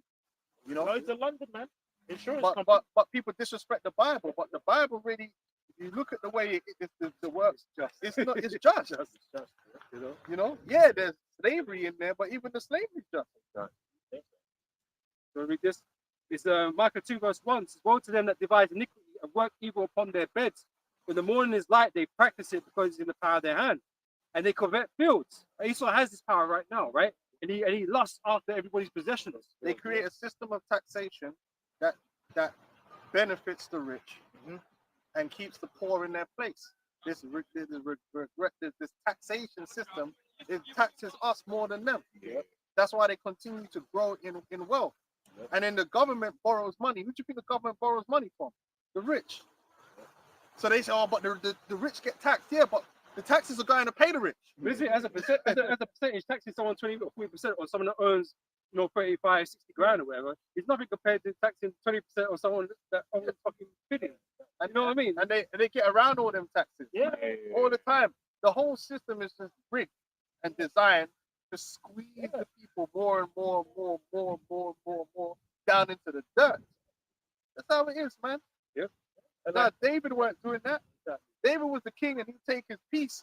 But when you really look at like for instance, the Lord himself asks for 10% of your produce. He asks for 10% of how your profit basically. Like if you increase is a specific thing. If you're just a worker in the scriptures, that's not an increase. You're a worker. You're a hired servant. The people that were supporting the priests were the owners, the people that owned the whole thing, and you reap the whole crop of corn, and now you have an increase. You paid your 10%. Yeah, so the poor wasn't crushed. The man them that had the money was the ones paying the money. But even then, it was 10%. Then the king might charge you another 10% or something. You know how many taxes you pay in Esau's system? Bro. From VAT to taxes on individual goods to your income tax. But then one guy was breaking it down. Like, I get taxed, I'll give you some money, you get taxed off the money I gave you. You can't go buy Pepsi. Yeah. You know, tax Pepsi, tax everything, everything tax up. Tax is just tax upon tax. So when you look at it like this, though, right? That money, I think you lend money, you take more tax with it. Eventually, that money becomes zero, right? Yeah. But that money can't now go any further, right? But where's that money gone? Yeah. Gone back. It's gone to the rich. Because if it went back to the government and then the government then paid their bonds, who buys the bonds? The rich are the ones that's lending the government money. But then it's demonic. Yeah. And to add to what the elder just said there, that's why a lot of small businesses hated going cashless, right? Because before, when I gave you a tenner, no, they even hide it, but it's like that was £10. Now, when I give you a tenner, these is just taking their cut. The card companies is taking their cut. So it's like now you no longer have that £10. You've now got £9.50 as an example. He makes sometimes even less, and it's like, so whereas they would have had all of the money before, like they're taking, and like I said, it's not going to that. It's not going. That's going to either of them. You know, It's a nasty system, man. Think of it. If the Lord himself only wanted to take 10% and Esau's taking the 60%, it's insane. 78. But then, like you said, then you get certain items where on when you pay the price, you're just seeing the VAT. However, like for instance, alcohol is a perfect example. Well, when you go like Europe, alcohol will be cheap because I haven't got the same alcohol taxes. Yeah. Whereas here, Which the alcohol's hella government control. exactly. Yeah. Because most of the like They call it duty. you most of the fuel you pay is tax. Yeah. To put in the government's treasury. Yeah, if you got ultra rich, really the ultra rich are supposed to fit the bill for public works because They need it more than everybody else. But this is think about it, right? What they've done is Jedi mind tricks. So they say I need the NHS, you need roads and all these different things, right? But these roads are feeding the economy, right? For their companies, yeah, because they need you to get to work. They need you to do all these things. So I'm getting taxed here to give myself all these public services that these ones are the really ones benefiting the most because if without those public services, they would have to pay me more in order for me to live. Do you understand where I'm coming from? If these public services weren't available, then I would have to pay for them. Yeah. Which means the corporation would have to give me more money. Yeah. They're getting away with having to pay me more by having these public services available. But then now I'm paying for it with taxes. And then they're avoiding taxes. So it's really demonic. You're paying to go to work. Yeah. Because I'm getting taxed more ultimately. I should have really the ones that really should be put in the bill for all these big major projects and these highways should be the ultra elite. They should just be paying it off the bat because it's their kingdom, yeah, and it's for their servants to go up and down with to go to their plantation. Yeah. The only time that ever so slightly happens is when you get like football stadiums. A lot of the time they'll be like, well, you want the stadium, well, you got to redevelop the local area to support the infrastructure for that. So it's like if you can apply that rule to the sports team, why can't you apply that rule to HSBC and then when they want to do X, Y, and Z? Yeah, they should be taking a collection. Kind Yeah, so, And then they're going to charge you to go into the city. Yeah, They make everything more difficult. Well, back in the day, it would be like that with the King's Road. It's the King's Road. The King maintained the road. Mhm. He's rich, so he could do that. I wouldn't be going to the poor part. We need to chip in some money on this road. But that's what they seem to do these days, man. You know, when there's a project they can't afford because we're always in debt. Because we always, you know, they always say always in debt, right? We're trying to bring spending down. They always have to raise taxes, right? Which means the majority of Joe blogs have to pay it. Because the rich get to avoid it They because get they to can. avoid it. Yep. And they get to benefit from the government spending. Because the government spending, a lot of them contracts are going back to them. Especially when you're talking about the military. Yeah. Hey, it's mad, man. But yeah, ultimately, the way of life that actually works for the people is actually already in the scriptures. It's not something that needs to be figured out. Right? That's the main thing that we need to show, that there's a way of life that the Lord is perfect and it's already been written down, and it wasn't nothing that's in some unknown book somewhere. They just don't live by it. And this is why the wisdom given to us made us great among the heathen. You know, all this wisdom the Lord gave us is supposed to make us above the nation, right? Well, you're talking about how we deal with manslaughter. You know, you're talking about the sanctuary cities and all that stuff. It's righteous. And it makes sense that if you killed someone by accident, then you should lose some of your freedom, but not necessarily if it was an accident, not necessarily like life should go. So that's a trade-off. So the family will know that, right, he has to live in that city. He doesn't have freedom. And more likely you're not going to see him. But if you are caught, But if you the can't, family has a right. family has a fight, because The family has a right to, Yeah. you know, bring until a certain amount of time, and that's your payment for the life that was lost. It makes sense. It's righteous. I've got one. This is Deuteronomy 4 and 6 and 5. It says, behold, I've taught you statutes and judgments, even as Yahweh my power commanded that you should do so in the land whither ye go to possess it. Keep therefore and do them, for this is your wisdom and your understanding in the sight of the nation. which is eventually what's about to come to the earth. And these are all things that made us better than the other nations. It's because we was great. The wisdom was given to us, man. You know, Israel is the priesthood, isn't it? Like that's what's coming, a nation of kings and priests. To actually govern the earth. And this is how we're gonna rule. Yeah, that's it. Because the Bible lays out how things are supposed to be. Even to the point where you because we're very agrarian society, yes, so you keep certain things in terms of welfare where the poor people can have access to it. So even if it's the corners of your thing, they got access to food. You know what I'm saying? Like, that's all righteousness, man. That's basically what they call it, cubono. Even certain doctors do that. You know, because I know that you can pay for it, I'll charge you, but I know that you're poor, I'm not going to charge you. But it's all right, because I'm living based upon the man that can afford to pay for it, I pay him. But you, because you're poor, I can allow you to get bigger concession. But that's righteousness. Because what's the most important thing? That people live and they get healed. And that healed person can then go on and be productive, man. Yeah. But the scripture says of Esau that he does that. You know, he don't want people to do that. Yeah, here he's like, you know what? Let's just make them more sick so they gotta come and get these pills. Yeah. Even when you gotta pay people for their work at the end of the day. Well, that sets up a situation where you're not getting people gambling. Payday Yeah. Because a lot of the way people, and that's why a lot of the world runs on zombieism there. A lot of these corporations, they call zombie companies. They're not actually even solving. They're living off debt and the increase of debt and stock buybacks and all this wickedness that's going on. And they're going on like that. Really, what it should be is like the man that's got the money to get something done, you have the money. So it could never collapse because you already have the money necessary to fund what's going on. Yeah. You know what I'm saying? No, I'll pay you in a month. Like, no, pay you. If you're gonna run that operation, have the money to do it now, because my man needs to live now. It's like how Spotify has never made a profit and can probably never make a profit.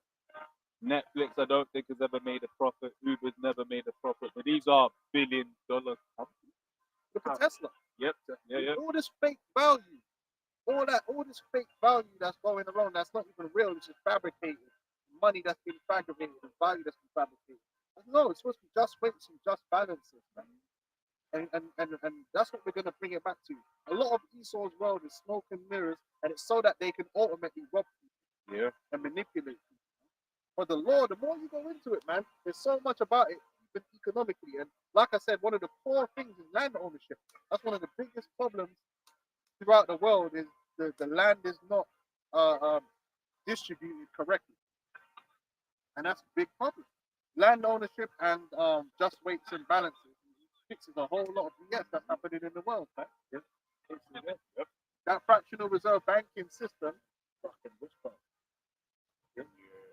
shouldn't exist. Loading yourself with more Christian. Yeah, I can real quick. It says, "For this is your wisdom and your understanding in the sight of the nation, which shall hear all these statutes and say, surely this great nation is a wise and understanding people." Yeah, that's what's gonna happen because they're gonna realize that hold on, Justice. on every it's justice. The thing, like for instance, a man steal, yeah, he gonna pay back 7 times what he steals, and then if he work it off, and then that's it.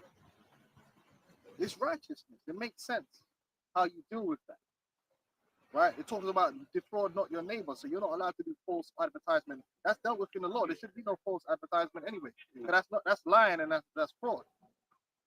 Esau does a lot of that, false advertisements and all that foolishness that's going on. The more you think about it, everything in the law makes sense. If you put it together, all the family stuff, the way marriages are governed as a contract, no more broken families. People will have to take On a marriage seriously. on a Yeah. contract. Like now, it's not. Now the union of people is not taken seriously. Pleasure is done before business. Back in the day, a marriage was a serious thing. Man had to think about it. Contract, covenant, because it's a contract and it's binding, and the type of people you're bringing into your life matters. That's why this brother knows. I know it's gonna be like that still in Ghana, right? Think like if a daughter or even a son goes and does something untoward, all the neighboring families are going to be thinking twice about marrying into that family. Definitely. Oh, yeah. So there's pressure on you to behave correctly, because if you don't behave correctly, the chances are that you might be ostracized from the rest of the people. Like even mental health issues. Like if you got like a schizophrenic, like in a family, people are nervous to give their daughter to your family because they just Nah, believe it's not like that now. like it's the lion. And to be fair, you know what I mean? I had a cousin. Remember my cousin passed? Yeah. That day. And at the funeral, obviously, the first time I met his dad and his sister, and I clocked it. I said, "Oh shit, this is in a seed." Cause you know why? Because I saw his sister and I saw his dad. They had Asperger's. You know that? Yeah, okay. I said, "Yo, no, they all got it." They all got it. Yeah. But So I never knew. you don't want to marry into that. You know what I mean? Like I never knew. I thought it was just my cousin paranoid schizophrenic. Because obviously he started, smoking and doing drugs. So that amplified his condition. But I met his father. Oh yeah, his father's just like pride. His sister's like, socially awkward. Yeah. Can't hear sounds too loud and shit. I said, okay, that's in the feedback. But like, if you don't know, you don't know. So So even that, on that, yeah, but you're But- confident. So it's a weighty matter. Yeah. It's a lawful matter. It's not just like in this society they make the union between man and woman, they relegate it to Yeah. sex Sex. or just frivolous things. Yeah. But really it's a weighty matter. Yeah. Man would weigh up like, hold on, I know them people over there. We ain't marrying with Good them. over. Good stuff. Or if it's a good thought, like you could marry him because I already know his father. Remember the story of Reputation. Tobit? There you go, reputation. Yeah. No, it don't matter. Like, listen, man will get with a gal and all his brothers Yeah. in jail and and all, you know what I mean? It don't matter, whatever. Man will come hugging them. Even in the story of Tobit, when the angel lied and said, he come from a certain house to accompany him on the journey. And remember, the father said, "Oh yeah, I know them. Yeah. They're from a good home." Yeah. You know what I mean? It So, matters. so even who's around you, who's around you, man. You know what it is? You keep saying like marriage in a contract. I think about in business, that's ultimately what it is. Business. And before like investment, before merger, like companies do something called due diligence, where it's like they go through like fine tooth comb trying to find any reason why this could end up looking bad on us, why this deal could break down look further on in the line and stuff like that. Because you're even buying a house. replicating. Listen, when you're a family is as simple as this. Yeah? You're replicating, man. You're replicating functionality. This is how. That's why the scripture says you're supposed to what you teach your son and you leave art. Can someone get that? Oh please? yeah, he's one that's That's life onto himself. The reality of life is, generally speaking, yeah, the whole purpose is you're supposed to get a functional man and a functional woman. They come together and they have children, and then you want to replicate the mother in the daughter and replicate the father in the son. So it just replicates. Yeah. That's how it's supposed. Now there might be certain little personality differences, but the general upbringing and idea of them is functional. Yeah. And then that way they could go get with the same. And what you're doing now, you're like multiplying something that works. Probably like, like code copy and pasting on the code because you know it works. It works, yeah. It's like the Lord created man in his image. The righteous meant to be in the Lord's image, right? Same, when you have children meant to be in your image, That's how you want it. But what you don't want is that the scripture even said, so is the mother, so is the daughter. If you see the mother's a certain way, the chances of the daughter's going to be that. Exactly. And it works with dudes too. Yeah. How many dudes do I know that, their dad was a madman on the roads and they just end up being the same? Like, they don't really divert from what they grew up in, innit? And then, so what? I'm going to tell my daughter, marry, get with this dude. Like, hell no. Oh, I don't want that all coming around me. married him because he got 3 9. Oh, yeah, all of that, some shit, that superficial stuff. And that, yeah. All of this knowledge and understanding has been taken away. And you know what's mainly took it away? Media. What people watch. What people watch. Because one, they'll demonize. If someone was like this in a TV program, they'll demonize them. So in the West, what will happen is you will have a family, and let's say like the mother and the father wants the daughter likes this dude. And he's obviously, the bad boy type, you should not be, right? The way the movie would portray the mother and the father is that they're bigots. And they're trying to stop love. No, go with that bad boy. But it's like, in real life, how would that actually really end in the end? And the same thing with the guy. The mother, but I love her. And the mother and father that would be like, but she's not good for you. They'll make the mother and the father into the bad person, the villains of the story. So that's how people think now. They think that you can go out there and pick anyone for any reason and nothing really matters. Yeah, and then that's why people are messing themselves up. When really what you're meant to do is you're meant to have a strict set of what you're willing to accept in terms of marrying, joining families together. Family. That's why sometimes people exchange daughters to have leaks. Yeah. Like they're like, and they won't be like-minded. Are they going to be different? These spots up in the Instagram, man, they're like, right, man, because they've got the standards, in it, man. They've got a strict set of things that they want, and they're not going to budge from that. Right, but every man or woman is supposed to have those standards, man. 100% you right? To be judgmental. Not saying you've got to be so fucking crazy with it, but like they can't be fucking judgmental. They can't be fucking a certain type of character. They can't be. Yeah, it matters. But no, you watch most like the Titanic. Like most of this romance, is really not really focusing in on what matters. Yeah. And they'll demonize anyone that does. You know what I mean? Like, it shows you that with coming to America. Yeah. It's like, bro, you're prince. No. This is what you have.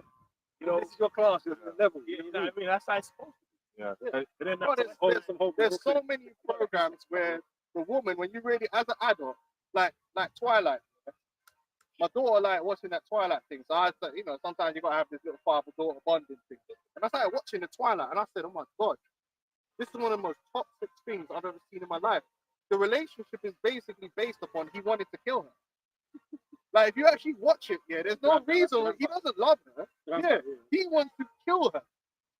And she, for some reason, loves her. But he's actually, basically, he represents the toxic boyfriend that's eventually going to beat you up and kill you. and they turned that into a lot. Bro, I'm telling you, like when you watch it, I had to explain to my daughter, like, you do not. This is not what love is. You do not seek out a man that his sole reason for liking you in the first place was he wanted to hurt you or to kill you, and he's telling you he's a monster. And you're like, no, this is insane. But there's a whole generation of girls that grew up on that. It's big. It's big. I know. I remember it. bro. If you watch it from a father's point of view, that is one of the most toxic things of a young girl, to tell them that's what love is insane. That is not love. Yeah. Well, this is, like I said, Esau. Esau's destroyed it. But if you go to other parts of the world, they know what's up. Other parts of the world that are more old school, your family just mash up families, you're gonna find it hard to breathe. Yeah. And that's how it should be. And then it puts pressure on the family to fix things. It puts pressure on the family, like, right, like, listen, we need to fix this one because he's gonna give all of us a bad name, and I can't marry off this daughter. Yeah, because that's the thing with dicks, lucky, but it's like, I know you can appreciate, that's the thing with dicks. We make excuses for each other. Oh, that's just it, man. That's just how he is. It's cool. You know, it's like, now we. Go on, you got that? Yeah, this is Ecclesiasticus 30:3. He that teacheth his son grieveth the enemy, and before his friends he shall rejoice of him. Because these nations, enemies, want to see us destroyed, man. Acting all kind of belligerent and shit. They don't want that. That's why they love the broken family thing. I know that vision. No, like, you can't have that. You can't. And when you have children, the more sometimes you're looking around like, I can't have my daughter dealing with this dude. Even with this trousers hanging up, coming up in my house, I got to do something. You know what I'm saying? But it's true. Like the idea of relationships and how families are found is totally broken down, and it's chaotic, man. You go back to how it was before, it's taken more seriously.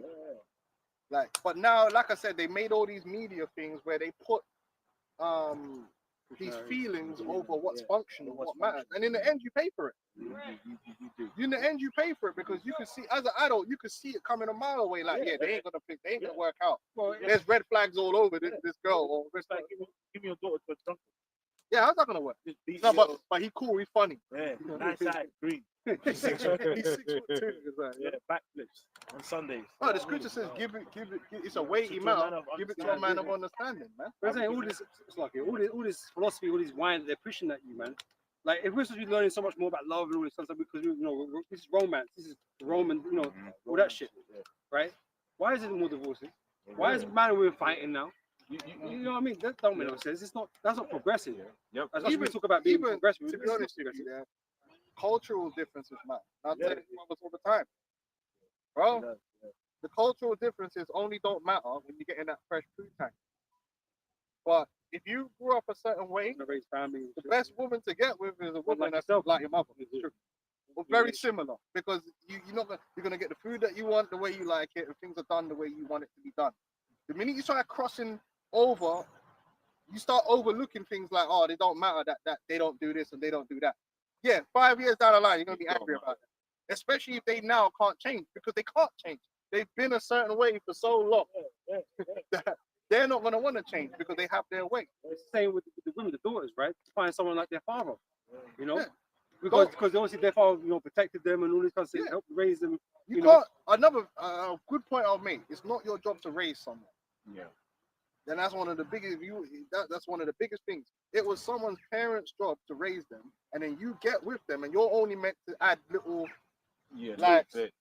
tweaks here and there. If you literally need to change someone completely to make them viable the way you want them, you've made a big mistake off the bat. Like, don't do that. Which is why in Proverbs 31, when it's given the description of a good wife, she was taught that. You taught that, And that's what was smarter to do. Teach the young woman. Listen, listen. I'm just telling you straight. If you go online, a lot of relationships break down because when they first got together, they overlooked all those differences, and they were just focusing on maybe I like him, and he's funny. Lust. But then later on down the line, they're having arguments about things, and you're like, but hold on. You knew that. why do you have a certain cultural view that's so different to you?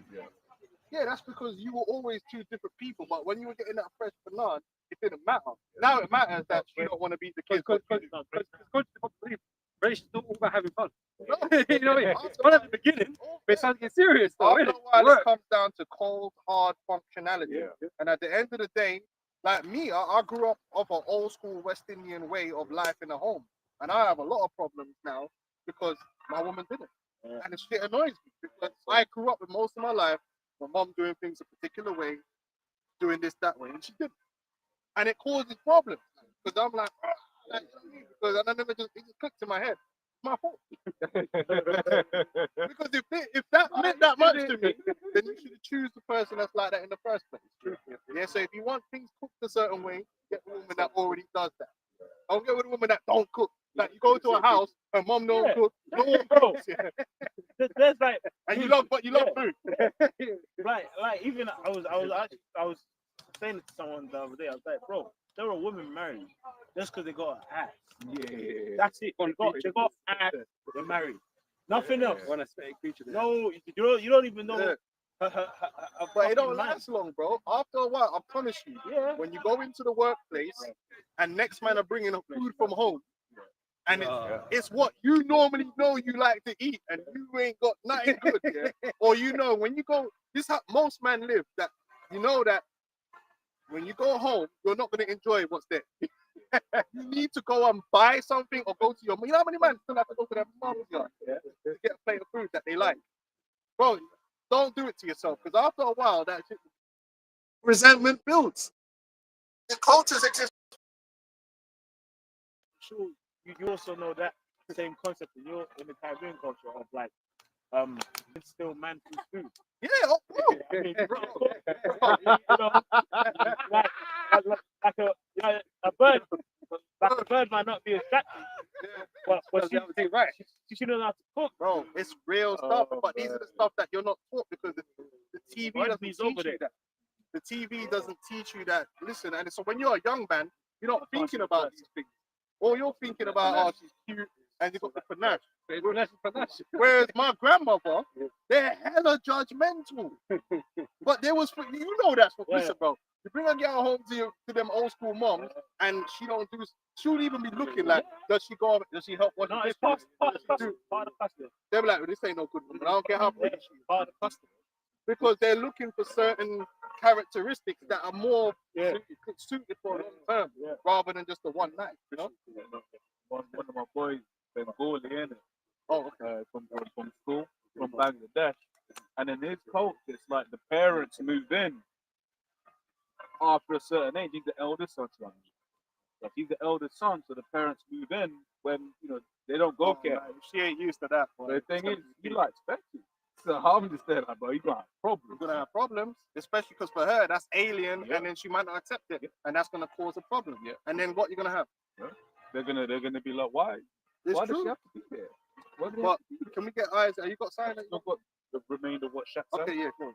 So Sirach 30 from 4 says, though his father died, yet he is as though he were not dead. But he hath left one behind that is like himself. That's right, like himself. So Continue. the righteousness how it was supposed to be, when you got an Israelite man, he knows all the laws, he knows the proper wisdom, and you pass it on to your son, and your son replicates that, and then that way. it continues that way and replicates himself some more, and then we just end up with a whole tribe or a whole clan of people who have that same way. Because we see what happened when it didn't happen. Yeah, we get the wild grapes. Yeah. We get wildling, and then he starts raising a whole bunch of wildlings The whole generation. And then of you get whole- madness. and craziness. But that's why you're gonna have the elect. The elect is gonna be that pure root that's gonna replicate themselves. Yep. The elects are gonna replicate that new covenant, that new righteousness. And the thing about we've got to be made perfect. Yeah. So we haven't got to worry about the infirmities or the wickedness that's inside us, man, because we made perfect. And our kids are And our gonna be the same. offspring, exactly, will be exactly the same. Yeah, there's a lot to listen. There's a lot to be desired in this world, man. And the idea that this world is filled with wisdom, it's not. Most people are not wise in life at all, Yeah. and a lot of it is due to the media that you generally consume. It doesn't really teach you anything that's really. It's actually a lot of what it teaches you is actually working against you. and especially when it comes to relationships. I always say, we're fucking arguing about what a man and a woman is today. Like, how is this enlightened? How are we in an enlightened position? We're not. Obviously, Them man knew better, and this is the thing. Not saying that our grandparents and that were like, perfect, but really, like when I speak to my grandmother and I hear some of the things they say, they were wiser. Wisdom has gone downhill. Yeah, technology's gone up, but in terms of wisdom of how, in terms of how life is supposed to be and understanding life, wisdom has actually gone down, even though the technology has gone up. And it's strange, but it's true. And that's because we're getting further and further and further away from the scriptures and the fundamentals of life. Esau basically co-opted. Because I was actually talking about something that was chat earlier on, but you said a while back about storylines in the film, right? Where it's like you have a storyline where it's supposed to be a man and a woman, right? But he will make it a two dudes. But then when you're watching it, like, and you're unaware about what's happening, that you're being seduced in that moment, right? The bromance. You then basically start rooting the two dudes to get together, and that's even I always remember it was Aquaman, where at the end of it I was like, wait, they're having us root for my man to take his brother's girl. Yes, it's all folly. It's all folly. It's all like that. Even look, like most of these romance films are wrong. Yeah. And the guy they're trying to paint as a bad guy didn't really do nothing wrong. Like the Titanic. Yeah. The Mayan Man didn't do nothing wrong. Like, no? Go on now. Yep, goes on to say, while he lived, he saw and rejoiced in it. And when he died, he was not sorrowful. He left behind him an avenger against his enemies, and one that shall requite kindness to his friends. Yep. He that an avenger against the enemy and kindness to his friends. And we're coming back in that spirit of balance. Yeah, because like we were talking about, you got Volcam Malone and them want us to see things through their lens. But the true lens of the Israelite is we're meant to be patriots. We're meant to be patriotic towards our own people and ready to avenge when man violate our people. But Esau wants us to be basically like this universal thing, or we're all human, when they don't really even operate like that. They don't, and it's like all of the other heathens don't. No. All of the other heathens, it's like, because for instance, like I don't know about Korean law. And Korean law, if it's me and the Korean guy having a fight, they're immediately taking his side because he's Korean, right? And it's sort of like, they might have staying on code. You know what I'm saying? But China will be the we're same meant thing. to be side of Esau over ourselves because that's the plantation. Yeah. We're meant to side with Esau, right? But there's nothing wrong with, as it is, like design the revenge against your enemies. But they try and make us look bad, and what we're saying is, listen, man put us in slavery, so now we need revenge for that. But then they'll have a movie called The Punisher. Yeah. So the Esau gets to run around and punish people all he wants. Well, you the Punisher. Yeah, that's what I want to say. Don't we have a right to defend us? But I say, but if you rose up now and say we're not going to take this no more, you're a criminal, bro. You know what I mean? But that's part of being a man, and that's part of understanding life. You know, life is all about understanding when to do badness and when not to do badness, and that's what we're learning. Because the aspect of being a good or righteous man doesn't necessarily mean that you don't ever kill no one, or you don't you don't strike no one. Like you're just nice. This idea that to be a righteous man, you're just there and you're just nice all the time. No, righteousness is actually knowing when and where to apply, force. King David is a perfect example of that, because there were certain times when he was like, he understood the sick predicament he was in. So in one moment he's playing crazy. And I was like, oh, you leave him alone, right? Because at certain times, you gotta tacticals, they call it. Well, there's a difference? Is there not a difference between murder and a kill? Like when David chopped off Goliath's head, was that murder? No, it wasn't murder. But David did commit murder. Yeah. Right. So there's a difference, But in this society, they want to pacify Jake to the point where they want us to feel like justice could never be something that we desire. It's wrong to desire. Or it's wrong, but it's not wrong because this get Oh, you got something? Yeah, just quickly, man. Yeah. Everything's in the season, right? Two shows that it's a season for everything, right? It might not be expedient to do, to say or do things in a certain time, This is why all we could do is preach right now. We Yeah. can't do nothing about it right The now. thing, the main thing I'm saying is things ain't always nice. Mm. Sometimes men have to get fed to dogs and things like that Mm. in righteousness. Mm. It can be done in wickedness, Yeah. or it can It's- be done in righteousness. And that's all about the context. It's all that's about all the about context. context. Yeah, You know, If- the Lord if- don't he don't just outright ban or say you can't do those yeah, things. you can. Does do it ever? that, yeah. The Lord does some nasty stuff, man. Does some So, crazy so a stuff. man has to have the propensity for war and peace. Yep. You know what I mean? A man has to have that propensity, and a good man will know when peace is necessary and know Yeah. when war is necessary. Mm-hmm. The problem with Jake is Jake doesn't understand the difference. So Jake will war when it's not necessary and kill people when that didn't need to happen because they don't have the knowledge, wisdom, and the understanding. Yep. But we do. We understand these things. That's why when we say that Esau is going to get dealt with the sword, it's not. We're not saying it in an evil. That's not going to make us evil. Mm. It's going to be righteousness. Otherwise, all acts of violence is evil, then, isn't it? Exactly. Which we know that's not the case. No, it's not. You know, especially when you back man like in your people. No. But that's what Vocab's trying to do. Because we're prophesying these things, he's trying to paint us as evil. But it's not evil. But It's good. they want to control the context. They want to control the narrative, whether it's good or bad, because it favors them. Basically, they deny you. They deny you it. Yeah. You know. Basically, we get them, then it's evil. It's Isaiah 50 verse 4. The Lord God had given me the tongue of the learned, that I should know how to speak a word in season. To him that is weary, he waketh morning by morning. He waketh mine ear to hear as the learned. Right. But again, everything's in its season, right? It's like, just like back in Rome, there's men that tried to take Rome down. Yeah. They weren't time. So Yeah. you can say that was evil because they're fighting against the prophecies. But there's different counsel. Sometimes a man might explain a situation to you, and then that's when you'll counsel, man. Yeah. I'm not talking about now, but let's say you're in the kingdom now, right? Then man bring a counsel to you, right? There's a situation where the judgment is death, and there's a situation where it's not. You got to be able to judge between the two. Was it murder, or was it manslaughter, or did it not happen, or was it a righteous? Oh no, oh he caught man in adultery. Oh, then it was right then. You understand what I'm saying? You can't just blanketly say because man killed someone. Even when a man hold a beating, sometimes man deserve the beating. It depends on the situation, doesn't it? There has to be context, and that's where wisdom and judgment comes into it. But you can't make a blanket. It's like when they say hate.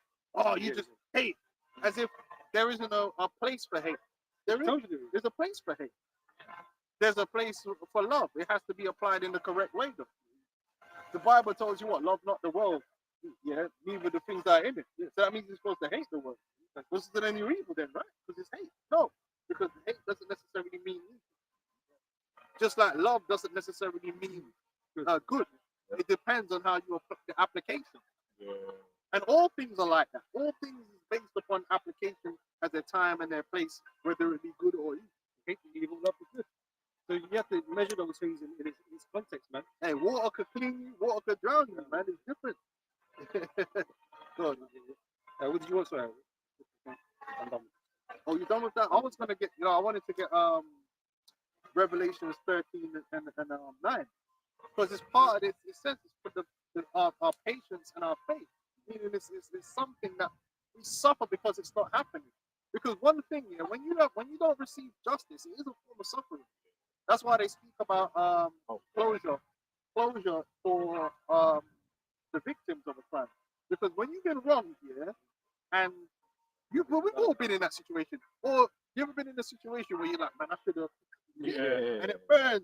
You know when a man violates you, and it's like, bro, I should have dealt with him, but you didn't, and now it just hurts you for time. And every time you think of it, it's like, because you never had that closure. So something on that, if I can. Sirach 25 and 7. There be 9 things which I have judged in my heart to be happy, and the 10th I will utter with my tongue. A man that hath joy of his children, and he that liveth to see the fall of his enemy. Look, we want to see the fall of our enemy, but they want to make us look wrong for that, but we're not wrong. They down all his enemies, man. Oh, bro, hey, David had man. I was reading it, When one of them man come and violated, and tried to get promotion from David, it said in the scriptures, David told his young men to hold them, chop off their hands and that, That was cartel thing there. Bro, David, them man that was with David, were righteous men, but they weren't playing games. Even when my man tried to curse David, what did my man say? They said, yo, let's go, let me go down there and remove head removal settings. And they would have done it too. But were they wicked men? No, they weren't wicked men. They were right. The house of David was righteous, man. But they did a lot of killing, man.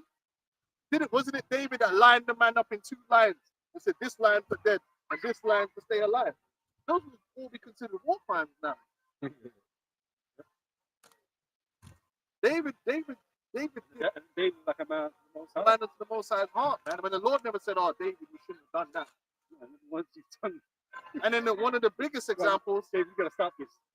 well, You gotta stop. Amalek. Read about the story of Amalek now. And a lot of times people are reading a lot of the times, yeah, people are reading the scriptures, yeah, and they're not actually taking time to like absorb what it is you're actually reading, and that's why they have a viewpoint of the Most High and a viewpoint of righteousness, which is different from what's actually there, because they're not cognizant. Understand, yeah, that break it down. Amalek violated Israel. Hundreds of years later, God is there. the Lord told Saul to go get that get back. Yeah. Which means no one that actually did the original It's around. crime was physically around at that time. Now he told man to go in there and kill everything. Now you might just read that and think, oh, that means there was pregnant women, old women, young women, toddlers, babies, gal in the middle of giving birth. That's the gal. Let's go to the man. There's an old man, sick man, young man, toddler man, baby defensive man. They never said, oh, if they've got if they're crying and begging for mercy, that you have to let them go. We're talking about the Lord sent us in there into Amalek here to wipe these people out on a serious level. And then we're not talking about them ones where you press a button from somewhere and it just happens. They had to go in there, so we're talking about killing instruments. We're talking about man with swords, exactly, swords, spears, Real emotion. and it's not it weren't no, oh, you're dead. No, it's like chop, chop, chop. You know what I mean? Like hand missing, real gruesome stuff. And the Lord got mad because man didn't complete it. Not enough blood was spilled. Yeah. Now all them men, remember, imagine you just sitting and think of this, yeah? You've grown up and you've read where it says, oh, Amalek violated me in the Torah, yeah? But to you, that's not even, that doesn't exist. That's just something you've read. It's not like you, meant to get up for the fight, but it's like, yeah, it's a different, yeah, picture really, you know? it's different than when you read something of that happened like 400 years ago, than something that actually happened to you, like, oh, my uncle died, like when you got this fresh, this fresh, then the emotions are there, right? Yeah. You know what I mean? It's like if a man came up now and violated my brother in front of me, it's very easy for me to get. Get back. But if I heard, like, you know what, like 80 years ago, like 100 years ago, something happened. It's like Jake behaviors now, because slavery was quote unquote long time ago, but not really. But in their mind, it's a long time ago. They just want to get over it. They don't. Yeah, you're They're not, angry at Esau. they weren't angry at Amalek like that. Them man would they weren't waking up every day like, oh, I hope today is the day. No, but so imagine, put yourself in the mindset that you're just in your farm, chilling, and a word just comes, yeah, you man have got to go quiet. And you're like, yeah, what happened? Oh yeah, Amalek, just gonna wipe them out. Huh? And you just need to go do that now. Man's jumping around like Shane McMahon trying to get hyped up. Like. Yeah. Bro, and then you just bursting into houses and just bro, it's a serious thing. Was they wicked? No, there was righteousness though. The Lord willed it, man, in righteousness. So when you see these guys trying to play with your mind, understand that what's righteous and what ain't righteous is different to what man thinks. It's all about what the Most High and it doesn't change from my perspective of the Most High. It doesn't change. No. You might think differently about it, you know, or that was generations ago, whatever the case may be, because that you like to say that in the past. And the Most High, none of that's in the it's past. still Man. the same. If the judgment hasn't come yet, it hasn't come yet. But it's gonna come. You Yeah, know? that was a serious thing. I was thinking about that. I was thinking about Canaan when Most High cursed Canaan, right? It wasn't until much generations afterwards until the Lord came and destroyed And them. Canaan got it bad, man. It wasn't even Canaan the man. And the Lord was with them. Yeah. It wasn't even Canaan the man. It was the children of Canaan. When in The there, generation after, they got we wiped. we had to get busy on them on the real level. Man's just chilling in his village and we just rolled up. Imagine that. The man Canaan, no, his father, Ham, right? And he said, "Cursed be Canaan," right? He did the deed. Right? Cursed be Canaan. That was a whole race of people that had nothing to do with what went on. It all played out. But the Lord made the situation be such that Canaan were wicked, man. Yeah, and then And they justified the destruction. But we didn't go in there with feather dusters, and that's the thing. So then, did that make those particular Israelites wicked because they did those acts? No, because we know that the narrative of the scriptures is they were in the right.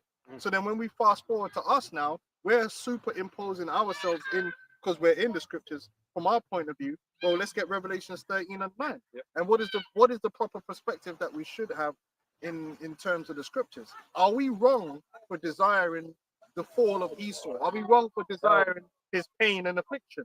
Okay, well, we've got to do it based on what the scripture should tell us. Well, before we do that, we can all agree that the saints are righteous men. Oh, yeah. Right? All the saints are So righteous men. righteous. Right? So let's read it, right? Revelation 13, verse 9. If any man have an ear, let him hear. He that leadeth into captivity shall go into captivity. Yeah. No, I didn't say, notice it doesn't say you're going to go to hell, which is the go-to for Christianity. Oh, you're going to go hell. No. It said, he that leadeth into captivity shall go. So the judgment is going to be that they're going to go into slavery themselves. They're going to go on the captivity. And the ones that do that, are we going to be in the wrong for that? No. Go on. He that killeth with the sword must be killed with the sword. Here is the patience, which is the suffering, right? Yeah. And the faith of the saints. So that's two different things, which those two things are necessary in order to be balanced, right? Because in a way, our people have the patience, but not the faith. And that's why they get hurt. That's why a lot of people don't want to really deal with what Esau. They don't want to really deal with the truth of Esau, because unless you have the faith, then it's almost like you're suffering in vain. Yeah. So they'll rather go into like a false reality where everything's okay. Yeah. And people would want to forget, because it's like there is no justice that you can see, because faith is the substance of things not seen. And according to the carnal eyes, I'll tell you the truth, there's no getting it back at Esau. Yeah. Esau's already won. And he grins in your face every day. I feel been There's no way. There's no way of, in a carnal sense, of Jake getting justice for himself, because we're in such a destroyed and broken down condition. There's just no way. Like and you got Jake thinking, oh, we just get up in the system, we get up in the judge's Yeah, but seats, and all again, it you still working for him. it's still his system. So You know? so a lot of Jake, that's why they don't want to deal with it. Yeah. Or even when you explain to them how Esau's the devil, they don't really want to see it, because that's a hard reality to deal with. Yeah. To accept that you're still in the hand of your mortal enemy. It's very uncomfortable. Right? And it does bring a form of So suffering. you want to believe that he's changed and that he's better, that he loves you. You want to believe. You want to believe. He's doing all this what's the term, man? Margaret Sanger, all the Depopulation and all that, Yeah. genocide. what's the term for it? What are you talking about? What's that term? Shit. What they're doing. Or eugenics. Eugenics. Yeah, That's the one. yeah. They're still doing all these things behind, against you, behind the scenes and stuff like that. But Yeah, they they don't got love you. Stockholm. Listen, there's been many occurrences where people get kidnapped and tortured, and they turn around, turning the torturer into the heat, because they don't even want to deal with the nightmare that they're in. So they'd rather just reconstruct it in their mind. And a lot of our people suffer from that. They think Esau's saving us and all that because they don't want to deal with the truth that this man is the devil that the Bible speaks of. But the key to that statement, it says, and the faith. So then now, once you have the faith, you understand that he will pay. It comforts you. It brings your suffering down a little bit. It kind of like soothes the suffering so that you're not losing your mind. It's just that you just gotta wait. You just gotta wait. But it is a suffering. You are, when you are in you're in a point where you don't have justice. You suffer, and it's toxic. Like I brought out the other week, man. A lot of families, man, when there's an injustice that happens to a child, it ends in divorce, because the stress of the injustice could destroy you, man. destroy your relationship, man. That happened with Stephen Lawrence. That broke them up. All them years it took, Messed them up. it messed them up completely because they wanted, they were hurt, man. It's too much pain, and especially when you see man laughing in your face and getting away with it, bro, it can boil up inside you. That chip on your shoulder. But the beautiful thing is that we can manage that with the scriptures because there's the faith that we know that. Listen, man, everything that's happening in the world right now is leading towards justice for us. And if I can add this, and that's why, you know, when we're seeing what's happening in the world over the last couple of days, we excited, man. Well, it's getting closer. It's getting close. That makes us happy. Yeah, makes us happy that, you know, as we just read, the fall of our enemies is close, man. And it's gonna feel good, man. Feel good. But there's nothing. Justice feels good. Justice. Look. You know how good justice feels? They use it in the movies. If you really want to make someone leave your film feeling good, set up a villain, get that villain to do a bunch of heinous crimes, and right at the end of the film, punish them in the most heinous way possible, and everyone's gonna leave the cinema with endorphins flying out everywhere. Like when Joffrey died. Yeah, but people were annoyed that it wasn't even more gruesome. When Joffrey died, Yeah. it was Satisfied. Yeah, they're annoyed that he's actually alive in real life. Yeah. The actor, you know Oh what I yeah, mean? you had to stop acting. Yeah, they actually put the guy to fucking dead. Yeah. There's a good feeling that comes with justice, man. That's it. But if I could add back on That's what it. The only thing, Salaki, I was gonna say, you know, with Denzel thing, he said, and the only thing I regret is that I don't get to do it twice. Right. Yeah, go on. No, but it's like because you then get other films and like media that basically twist that, right, where they'll have a character finally get the justice, and then it was like, but I feel empty. Like, Right, and then that's playing. No, finish your point. I was gonna say something afterwards. No, I was just saying, but that's playing on that thing of, okay, even if we did get justice, we wouldn't feel good. So why even try get justice? No. The energy. See, that's the energies have to be balanced, That's man. it. That's what the law is for, to balance the energy. There's an imbalance in the energy, and it must needs be balanced, You man. still shed a man's blood, but man. Yeah. Because obviously it's true, right? If you watch a film, right, and you bear madness is going on, Oh, it hurts. there's no hurts. justice, bro, you feel fucking It angry, hurts, man. bro. It's a natural feeling to feel angry. Bro, it hurts. But because You might not even want to watch that film ever again. No, you won't. You won't. Right? But you feel angry, right? But that's because people have been in slavery so long that anger is dissipated, man. They brought up coping mechanisms. And so you just dull down that feeling. Bro, Not trying to liquor. focus on Really, yeah, escapism. Yeah, that's right. Liquor and sex and all that Because stuff. there's no real way to get that justice. Yeah, You know that, can't see a way out. right? But you feel dirty, man. You feel fucking angry. And we face it every day. The racism and all that, man. You face it every day, man. And a lot of times you have to turn a blind eye to it, otherwise you just punch up on man. You crash out. This is what Esau wants. And then you end up you catch a case. Yeah, you don't get your fault. Yeah, but this thing is, the Lord is setting up a time where when we crash out, it's going to be on our terms. And this is the beautiful thing. Leading up, can we get Revelations 2? You see the beautiful thing about when you have, hey, go on, get that. This is the book of the Exodus 34, I'm sorry, from 6 to 3. And the Lord passed by before him and proclaimed, the Lord is power, merciful and gracious, long suffering and abundant in goodness and truth, keeping mercy for thousands, forgiving iniquity and transgressions and sins, and that will by no means clear the guilt, visiting the iniquity of the fathers upon the children, and upon the children's children, unto the third and to the fourth generation. But the Lord is about getting revenge. He's about payback. He's about No matter how long. balancing the scales. Now you might say that there's forgiveness, and you would be right on that. But the problem with that is the Lord set up specific terms for that. So, like, for instance, with Israel, there's a scapegoat for forgiveness, which is Yahweh Shai. The problem with Esau is they don't have a scapegoat. Yeah. There's no one whose blood was shed for them.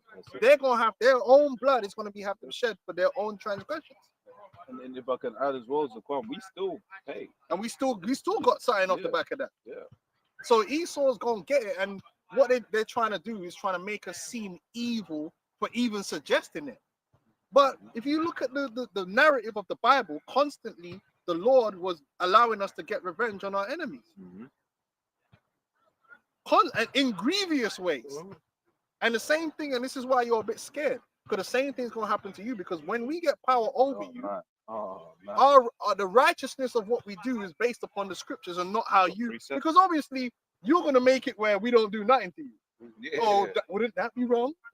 You know, but we got to go by what the scriptures say. Now, if we know that David was removing heads, David was mutilating man's taking off hands. Getting very ancient. The scriptures speak about man's getting scourged with thorns. It's in the scriptures. Man was scourging man with thorns. Yeah. That means you're gonna get all of that. Not very nice. We gonna get it back. And we're gonna have spiritual power on top. And we ain't gonna have no PTSD. Yeah. We ain't gonna feel bad about We it ain't gonna feel bad about it. because it's gonna be completely righteous and just. Yeah. You know, you man go to war, you don't know why you're fighting, killing some Palestinian, you know, No, whatever. we don't know why. Guilty. Hey, You we're ain't gonna be feel able to see all your transgressions, man. Mm. Remember that there was that film. I love that film. yeah. With Max Payton, man. He got to be a Jake, man. That dude had too much flavor. Bill Paxton, sorry, Bill Paxton and McConaughey. and Matthew McConaughey, man. And basically in the film, he was kidnapping people because the spirit was giving them the people to kidnap. I don't know if you've seen it. I'm not. Oh, you gotta watch the film, man. I don't want to give too much around, but he's basically like, I know the premise. yeah. And then the one guy, yeah, he touched him, and the guy was just there all innocent, like, I didn't do nothing. Yeah. And the guy's like, okay, took his glove off. When he touched him, he went, Bro, you didn't think no one knew nothing about that, did you? Yeah. For God's sake. And he just murked him up, man. Frailty. Hey, that's a good film, Arkin. Watch that film, you'll enjoy it, man. Yeah, It's a spiritual film. But it just shows you that sometimes if you don't see a man's works and you think they're innocent, you ain't gonna want to do nothing to them. Look at Elizabeth. People just saw a little old lady. You know, they were all like sad when she died, but you know she's got body. Yeah, but if you saw her barbecuing a baby, how would you feel about it? What would you wish happened to her? You see what I'm saying? So in the kingdom, man, we're gonna know all the wickedness of the devils, man. So it's gonna be fresh. You're gonna, oh shit, this is that devil that did this. Hey, that's the devil that was doing that to Emmett Till. When we gonna put hands on you, I man? think that's what's gonna be the difference between maybe like now when the time comes and when Saul was asked to go destroy the Amalekites, but had no real Bro, we're gonna have urgency that for it. fervent. But it'll hate. be brought back to us like it was now. Yeah. You know what I mean? Because you've gone away with so much.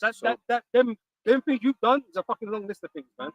And we could be full of enmity and full of indignation towards you, man.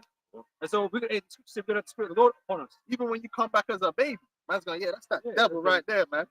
Yeah. Yeah. Because you know what? It's like, before I get this, if I can, but it's like I was thinking about how in the video I did with Shats earlier on, I was thinking about how there are things that we have that aren't written, right? Because imagine there's certain stories now that are fresh, that like the full story was never actually publicized in the news, right? I always give the example of after Grenfell, right? We bumped into like a firefighter who was basically worked that day, and he was like, "Yo, like it was bad," right? As if to say like the official number was a lot lower than what was actually the case. Listen, we only ever knew the tip of the To the iceberg. So then it's like, what happens when we're able to just be like, "Yo, this man was doing what?" Yeah, devil. You know? The devil. Hey, I'm thinking, bro, sometimes I watch a lot of these crime programs, and then sometimes I hear some of the stuff these motherfuckers do, like raping all these kids and all that. And I'm sitting there getting angry myself, like, bro, if I got my hands on this dude, yeah, you pay for this. Yeah. He has to pay. He must pay. Yeah. And that's how it's going to be in the kingdom, man. The devils are going to pay, man. Yeah. Simple as that. And you ain't going to make us look wrong because we're executing your sentence, your punishment. And they ain't Oh, gonna we be, can get that in Psalm as well. Psalm and there ain't gonna be 149. no power to prevent it happening. No. Ain't no one gonna come in, the human rights, human rights, but You no were. one's gonna come and step in and say shit. And that's why They're we get being judged. Revelations 2. Because right now we ain't got no power in the earth. Esau's got the power to judge. But there's going to be a day when we're going to be the same way Esau's got the power he could just slam a hammer down on a piece of wood and it happens. And no one can't question that. Yeah? No one can't stop it and no one can't come and put him in jail for doing it. Esau going to do what he want to do. That's the way the world is for real. Even if you want to complain about it, you can't do nothing about it. If Esau want to put you in jail for the rest of your life and never see you again. Yeah, your parents can stand outside that prison Right. and cry and do what they want to do and do a TikTok post about it. Esau don't have to let you go. Esau don't have to pardon you. Once the judge has given that gavel, you're done out here. Well, in our kingdom, it's going to be the same way for us. We're just going to make judgments like Kublai Khan, and that'll be the end of it. There's not going to be no one to argue about. But we're gonna judge righteous judgment, so our judgment is always gonna be correct. Yeah. Ain't gonna be, we're not gonna be bought. We're not gonna be serving some higher agenda. Ain't nothing gonna be going on. We ain't going to put mercy where no mercy belongs. That's right. Good. Ezekiel 25 from 12. Thus saith the Lord power, because that Edom hath dealt against the house of Judah by taking vengeance, and hath greatly offended and Right. revenged. What they did to Judah, and we're not even just talking about, we're going to talk about what happened in West Africa. Yeah, we need to talk about from the very beginning. We need to talk about everything going across onto the boats. We need to talk about when Judah got over there in Brazil and America. And then you can't really put into,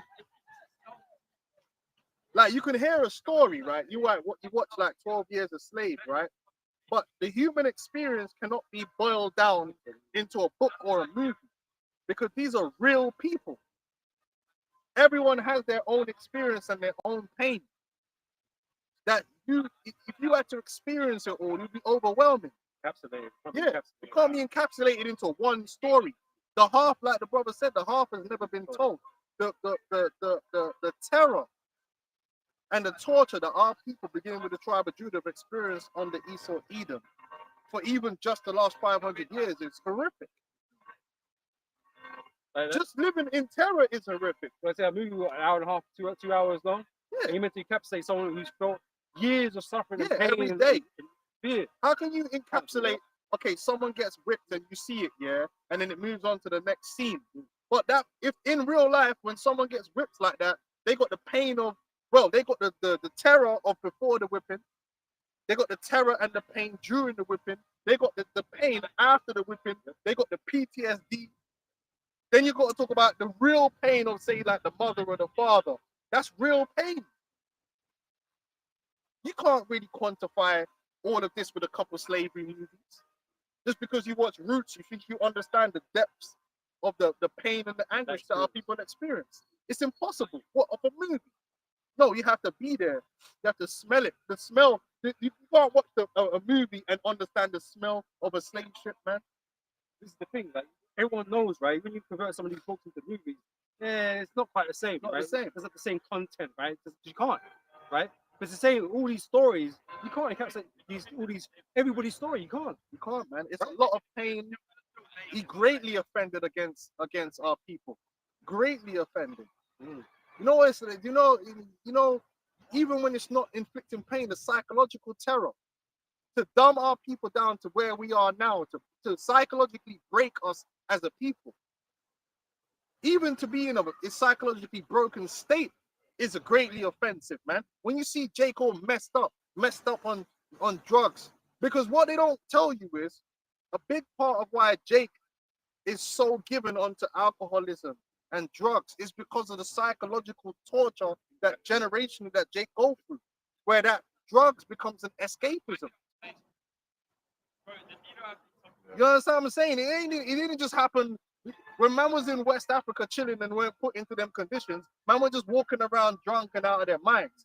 But obviously, if you put someone in a situation that's so crazy and psychologically, of course, people are gonna look for a way out of that. Sometimes the way out of that is just to get drunk and lose your mind. Yeah. Do you know what I'm saying? So there's a lot of things that are encapsulated in what's happened to our people, man. It's a lot, and even when you see it, man, you're like, oh, that's terrible, man. What's happened to us? Yeah, it's nothing. So something has to be something. There has to be a righteous balance into that whole thing. And what vocab and these like want to do, they want to distract from that, throw some heaven and hell on there, and just leave it there. No, something has to happen here. There has to be a retribution that comes down on earth for crimes committed. Zechariah chapter 11, verse 5. Whose possessors slay them and hold themselves not guilty. You don't want to be guilty. Well, now now they're pushing that they didn't do nothing wrong. Yeah. Now they're saying they didn't do nothing wrong, and oh well, you're better off now because of it. We're better because we got mobile phones and that's what they're pushing online. Yeah, but that's foolishness, man. There has when you put wickedness and evil out into the universe, right? It's gonna come back to you because the Most High is gonna be the one to make sure that it happens. Even if you think you get away with it because a man, let's say you murder someone and you never got caught for that murder, and you just lived out your life and everything was fine, yeah, and you think, oh well, it's done. No, it's not done. That's still on your books. That's on your books. And eventually the day is gonna come. It might not even be in that life, but the day is gonna come where those books are gonna have to be balanced. The books always have to be balanced, man. And that's isn't that just what we know of nature? Nature always balances out the equations, right? Action, reaction, plus and the minus. There has to be a balance to it. They say energy never go to waste. No. Everything has to come back around. Everything has to go full circle. So you can't put evil out there and expect that you're going to ride off into the sunset and that ain't going to come back to you. It absolutely will come back. Galatians 6 verse 7. Be not deceived. God is not mocked. For whatsoever a man soweth, that shall he also reap. You can't beat the system. You can't beat the system. Even if you think, oh, wait, okay, let's say I murder a man, yeah? I murder a man. Right, who would want revenge for him? I go and murder them as well. Okay, they're all dead. You think, okay, so then you, I'm good. I'm good now. No, the Lord's like, okay. Okay, how many people were that? Okay. And then we're going to add on the arrogance on top of that. Exactly. See, what people don't realize is the Most High do worse than Esau. You know, Esau will have you up in the court. Yeah.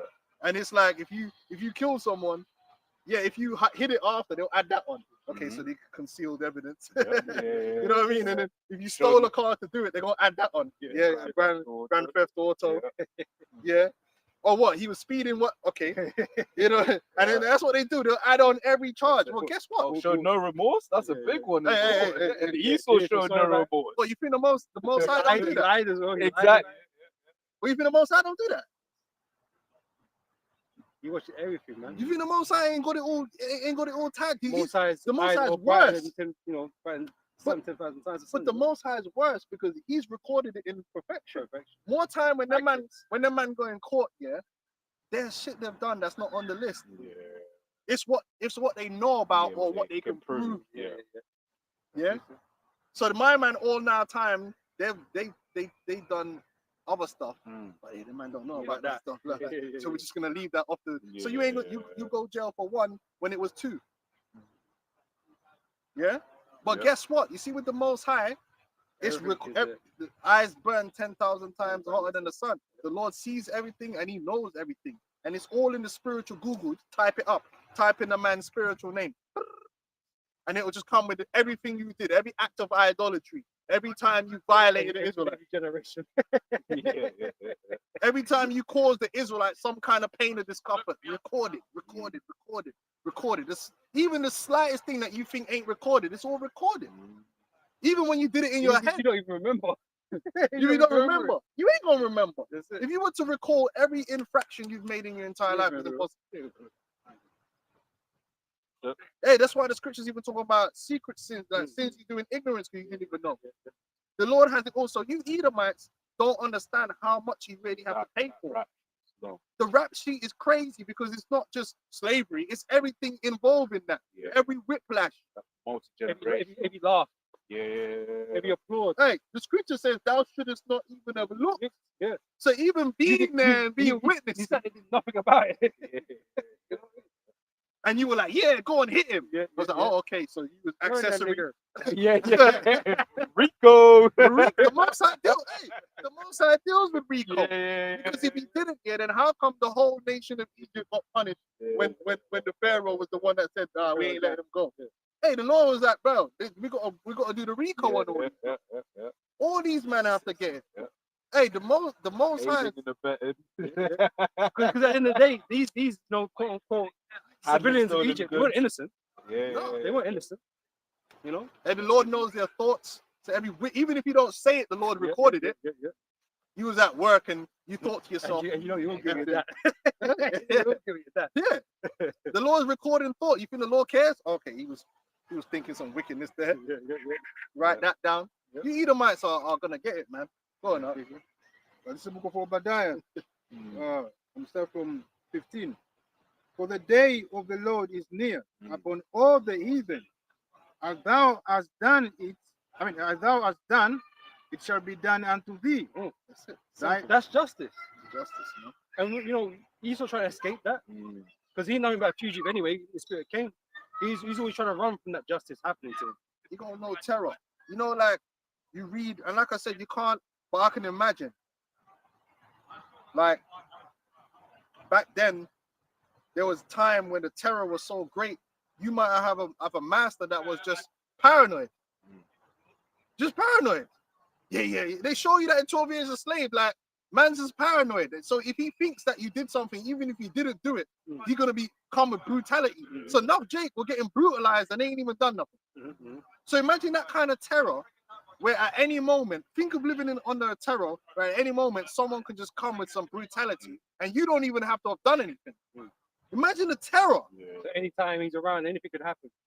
Or you got a family, right? And man could just sell a member of your family and that's it. You're never gonna see them again. They're gone. So the terror that you live in, the anxiety, the stress. And then when you read in the book, what was it, Lynchings? 100 years. Lynching. No, it's not that one. I got it at home, right? But anyway, they tell you that if there was, you might be out, right? Just out, you know, on the town doing your thing, or on a train, and then if you hear that something happened somewhere else, yeah, you're instantly in terror because it only takes someone to go, oh, that's him. Man are not asking no questions. Man are not waiting for confirmation. You getting lynched. So imagine that terror. You're on the train now, and yeah, you hear some people talking. Yeah, apparently he's black. He raped and killed. He just went. Ain't even got to be true. All of a sudden now, it's spooky for you. Everyone just goes, Yeah. Oh, I heard he was wearing a white shirt. You're like, oh shit. yeah. And then man ain't gonna want to hear it wasn't me or none of that. Or They're looking for they're looking for someone to. And that's so. Imagine that terror and what that does to you to live under that terror. KKK turning up, dragging a whole family out the house and whipping everybody in the family, emasculating the man, putting the children on the generational terrors. Because some strangers just came up in the house and whipped everybody, including your parents. What did you do? Nothing. You were just there. You devils have got a lot to pay for. And then all the devils where man went and told the story to the next man and were laughing about it, they're going to be paying for that too. The Bible says what? Thou shouldest not even have looked on your brother in the day where he became against stranger. Yeah, those are bars, man. You shouldn't even have been there, like being like, oh, look. You shouldn't have received the postcard. Shouldn't have stuck it on the fridge. Because here it is, man. You're our brother. But again, in the Cain spirit, man, am I my brother's keeper? You don't give a fuck, man. You didn't care, man. You didn't care. Ruthless. But you want us to care about you now. Hey, you're out your mind, man. No, man. You're gonna pay, man. Go on up. Yeah. I've got more on the Shall return upon thine own earth, for as ye have drunk upon my whole mountain, so shall all the heathen drink continually. Yea, they shall drink, and they shall swallow down, and they shall be as though they had not been. So we're gonna break you down. When it means be as though you've not been, meaning the greatness that you've put yourself up into, it's gonna be like you never had that greatness. Just like us, it's like we never had no greatness. The way man got broke down. And they'll tell us we were never nothing. Yeah, because man's been broken down. Well, when we break you down, you're not gonna have no resources. You're not gonna be sophisticated in any way. Why? Who's gonna teach you? Yep. You're just gonna be there to be laborers and sufferers. Man, that's how sufferer. That's how you're gonna be. And you're gonna be on the terror from the moment you're born. Anything could happen. Anything. The whip could come anyhow. For any reason. For no reason. Yeah, you could get shipped off anywhere, any plantation, and be there on the way hoping that it's a good master. I hope this master is kind. Yeah, because why? You're gonna have to face. You're gonna have to receive back all that terror and all that pain and all that suffering that you And- inflicted. And it's not something that can be done in one lifetime. And Oh, no. this is the thing. This is why it's 1,000 years worth of slavery, because what we went through wasn't just one generation. Years of Well, slavery. we Just got, one generation. we got to add on to it too because of all the arrogance Yeah. and the Interest. pride. There's What that interest usury- on that. what that usury you put on us, man, you got to put all this spiritual usury on you, man. And you have to understand that. So we're not coming from a point of evil. It's really a point of righteousness, and it's in the scriptures, man. Yeah, truly is a righteous thing to recompense tribulation and not trouble. That's right. Don't let these people shame you. You had that one Jake there. I don't know if you brother saw the clip. One Jake pastor, he started going in on like house slave mentality and all that, and he got some backlash, and he had to all apologize. What are you apologizing for? Just say it straight, man. Stand with boldness and say to the enemy, no, you are the enemy and you're gonna pay. And bad things are gonna happen to you. And guess what? When it's happening, look in my eyes. There's gonna be glee. Yeah, I am the captain. I am the captain now. None of the brothers you see in here, Lord willing, if we're there, brothers is gonna be drinking like, yo, look at that. Burn him, dash more fire on them. Alcohol. Yeah. Why are we gonna be mourning? We keep it mourning for you. You think we're gonna be mourning for you? Do you mourn for when Bin Laden got killed? You Edomites were all up in the streets celebrating. You weren't mourning. Oh, it's a sad day because a fellow human being died, and I'm a white man, which means I'm an elf. So I'm just this higher level of sophistication and righteousness and empathy. Man, fuck off, man. Them man were out there like, yeah, America. That was Come on, man. Get out of here. But they was acting like that. So what do you expect from the rest of these people, wouldn't it? We Come on, came, man. we saw, He died. he yeah. died. Trump is out there talking about a slaughter. It was a slaughter. You know, I spoke with them. They wouldn't listen, and they got slaughtered. That's okay. Is that a Christian thing to do now? Slaughtering people. This is why we ain't. If vocab alone, I'm telling you. On a pre-crime.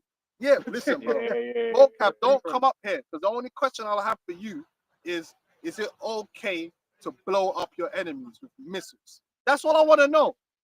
Because if it's okay to blow up your enemies with missiles, it's okay for me to prophesy against them. Yeah? I can bring out the scriptures and say, this is what you're going to get. If my man could press a button and blow a man up, okay? Hell out of here, man. Go deal with the missiles. Go on. You still got. Oh yeah, I got more.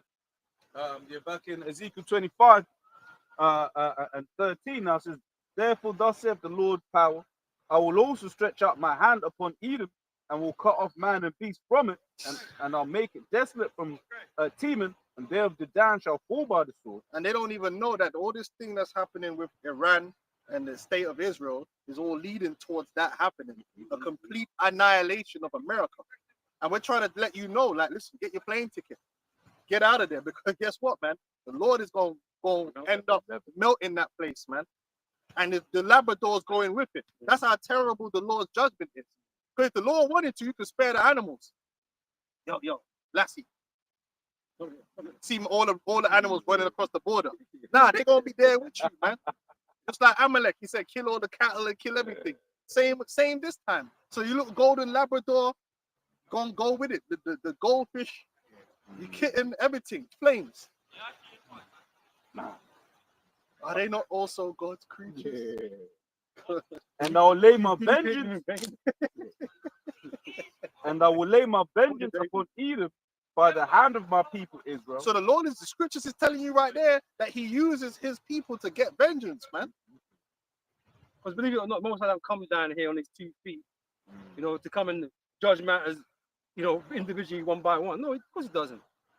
He sends things. He's a king. You're a ruler. You must send servants to go do the business, man. We're And going we happen to be those to servants. do it happily, with joy, With glee. with glee. Skipping. Go. Hey, 'cause look, who did he send to judge the Canaanites? Yeah. We came along. Bro, man, not gonna sleep good. We're not gonna have no PTSD when your head gets removed. No. What are you talking about? But we're not gonna do that now because we're on the No. discipline. Just like when David told his man, "Yo, chill, allow him." Yeah. That's the same thing. You're a true soldier has to be on the discipline. You gotta know when you got the green light and when you gotta stand down, soldier. Right now we're standing down. Because really, we're in a time of repentance. Repentance, This ain't a time of revenge. building the army too. Recruitment. The ministry, that's what we're about. And the ministry ain't about killing no one. The ministry is about reconciliation. So right now we're ministering. If if the Lord wanted it a different way, it would be a different way. But we're not here to kill people. That's why we don't have guns and bombs. We're here to preach the gospel to our people, and that's it. So we're not, but vocab wants to make us look like we're unhinged. We're not unhinged, but we got to say what's up. We're very of sound mind. That's it. You know, because these doctrines, you know, the Bro, scriptures make us sound. If we weren't of sound mind, you think you'll come up to us asking us Yeah. questions. Like, Well, yeah, because you know, it's like, because someone actually said that about the whole Iran thing. It was like, wait, if you actually thought they had a missile, why would you bomb it? But you know they ain't got it. You know, you know. Bro, if vocab ain't brave. Yeah. If we were so unhinged and violent and such a problem, you think a pussy old like vocab Malone would be coming up with his camera trying to talk to us? You think he's that brave? If we were so unhinged that we would actually physically put yeah, man. a real harm in on him, Let man go to Boko Haram, innit? Yeah, See them, man. bro. are you mad? Yo, who's this? Man's coming with his camera Yeah, thinking yeah. he's safe. Yeah. Let's slap that camera clean out his hand and fucking. Have you seen the video of that Edomite woman? She's in Jamaica, right? And then you guys like, why are you filming? I've got my First Amendment rights. Yeah. He Oh, was man, like, don't this say ain't that. America. Listen, he's not no brave heart, man, and that shows that he just wants to slander us. If we, Yeah, he knows that when he comes up to a Hebrew Israelite camp, we're not gonna put our hands on him because he knows that that is not our thing. Mhm. We're not carnal. We don't teach to be carnal, but we will bring out the scriptures as to your judgment and prophesy against you, and that's it. But show me if we've been teaching in London all these years, right? Where's all our cases for putting our hands on Edomites, man? Never put our hand on no Edomite. And we wouldn't let a brother do it either. Because that's not how we win. We don't win by emotional reaction. We win by these scriptures, man. By the spirit. The spirit is with us. We ain't got to force nothing. The Lord's gonna do all things according to his will. So we suffer with faith. Yeah.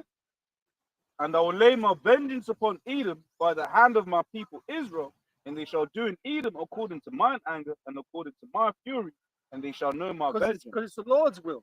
Mm. You men are coming like that's because we want it. We found out. Which we do. we do. But we found out though. The Lord told us Hella this is what we want. Like, it's a- and we like, yeah, Convenient. yeah, you know what I mean? You know? Yeah, because if the scripture It's said, right. if the scripture said different, we'd have to go Yeah, with yeah, what the go scripture with said. Exactly. If the scriptures say different, we'd have to go with what the scriptures say. Mm. Simple as that. But unfortunately for you, the scriptures don't say nothing different. All right? All right, one more scripture that we got, Revelations 2. Revelation 2. Them man are going on like we're changing the scriptures to suit what we want. Yeah, own Most person. brothers that come into the truth weren't thinking about putting no Edomites in slavery, man. Yeah. I weren't thinking about that. But then when I read the script, find out you're the devil, Yeah. and then your eyes get opened up to the reality of the world, and after a while you're like, hell flipping yeah. What are you talking about, man? You might come in, you might be simple at first. Yeah. The more you're longer in this truth, the more you're like, man, this man is Yeah. devil. Because you see need more. to learn about the devil. Yeah. A man can tell you, Because you don't because you're Yeah. ignorant. he's the devil. Yeah. Because you're ignorant, you don't know. It's the You're like- cleansing. It's cleansing of the mind, isn't it? Yeah, you have to learn about someone, and the more you learn about Esau, the more you understand that he was created to be hated. Yeah. You know what it's like? Like fights, like someone said, "Oh, your bird's cheating on you." Yeah. What? Okay. But then you start seeing the dossier. Start Then seeing the hate grows. Yeah. The truth comes. You start getting rocked to that. Yeah, you hate based upon what you know, and the more you know about Esau, well, he was made to be hated. And Esau does a lot of work with hiding this shit. Hiding the fact he's an Edomite, hiding the fact he's done all this wickedness. Or put it in a kind of way where it's like it was good though. You know what I mean? Like he's doing now. What he's doing was good. No, he's doing You can't make a case to love Esau. It's impossible to make that case. That case can't be won in court. And the fact that he's messed with every nation upon the earth just shows that, man. He can't be here. It's across the board, man. Even the aliens got a problem with Esau. Even in the movies, man. It's crazy. Everybody's got a problem with Esau, man.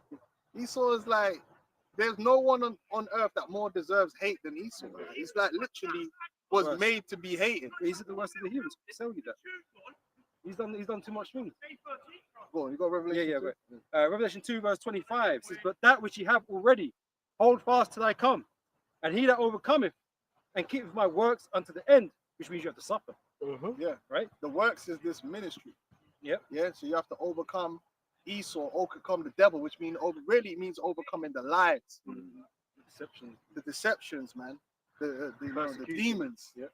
Yeah. It says, to him will I give power over the nations. See it there now, the Lord. So that means there's in the kingdom there's gonna be a structure. You got power over the nations, which means there's a pyramid structure. And guess who's at the top of that pyramid? The Israelites. So we're gonna be given power now. You look up that word; it means judicial power. Judicial power is real power. That's when I'm like, yo, take him and put him there. Man, do it. No, Done. no question. That's power. Power is when you say so, do so. Canada one. Canada. Yeah, if you don't want to know what I'm talking about, watch Marco Polo. Kublai Khan had power. You know what I'm saying? Man was telling when people came before him, they had to have fear because they know at any moment that judgment that come out of his mouth will be done. So if he said take you out and kill you behind a shed, that was what was going to happen. And there wasn't nothing you were going to be able to do about that because he had the authority and the power to do so. Yeah, that's the power and authority that we're going to receive. We don't have that power and authority right now. Otherwise, we'd use it. But the Lord is going to give us that power and authority over all the nations to judge, to say yay or nay. Verse 27, and he shall rule them with a rod of iron. Yeah, we're not going to rule. We're not going to rule them there nicey, man. But you don't deserve that. We're going to put you into subjection, man. Yeah. Boss head. As vessels of a potter shall they be broken to shivers. Meaning we're not gonna do, it's the kingdom come. No, all the nations are gonna get brought down. Bam, bam, bam.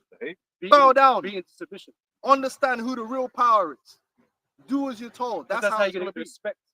That's how the respect's gonna be instilled. But we're gonna break you down to nothing, and then you will be built back up according to our will.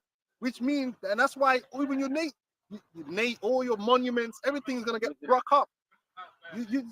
All these nations are gonna break you. Your identity is gonna be restored. So you'll know exactly who you are. You know, you ain't gonna be going by all these new terms that Esau put on you or whatever the case may be. You're gonna get given your real names. You know, real heritage. Yeah. Yeah, as a battle potter, you shall be broken into pieces. Your kingdoms as you know it will not exist. They're all gonna be broken down. And then we're gonna reshape the earth according to the will of the Heavenly Father, which is our will. Yeah? According to how we say things should be. And it's not going to be no debate. Oh, let's have a conference and debate about how this should be done and how that should be done. No. Just yay or nay. It's just going to be a say-so. That's it.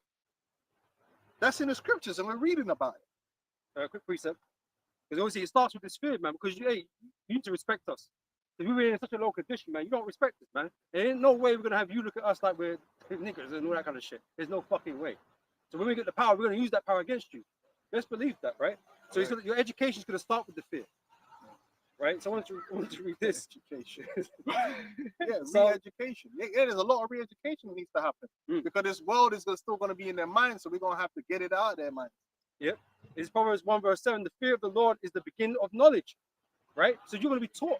This is going to be your education, your knowledge, because the fear is going to be established first. I'm the captain now. You know, but afterwards you're going to respect our ways, man. You're going to understand. You're going to understand. You're going to be taught. You're going to understand that this is beneficial to you. Man. Yeah. You're going to be built up, as what you're supposed to be, underlings.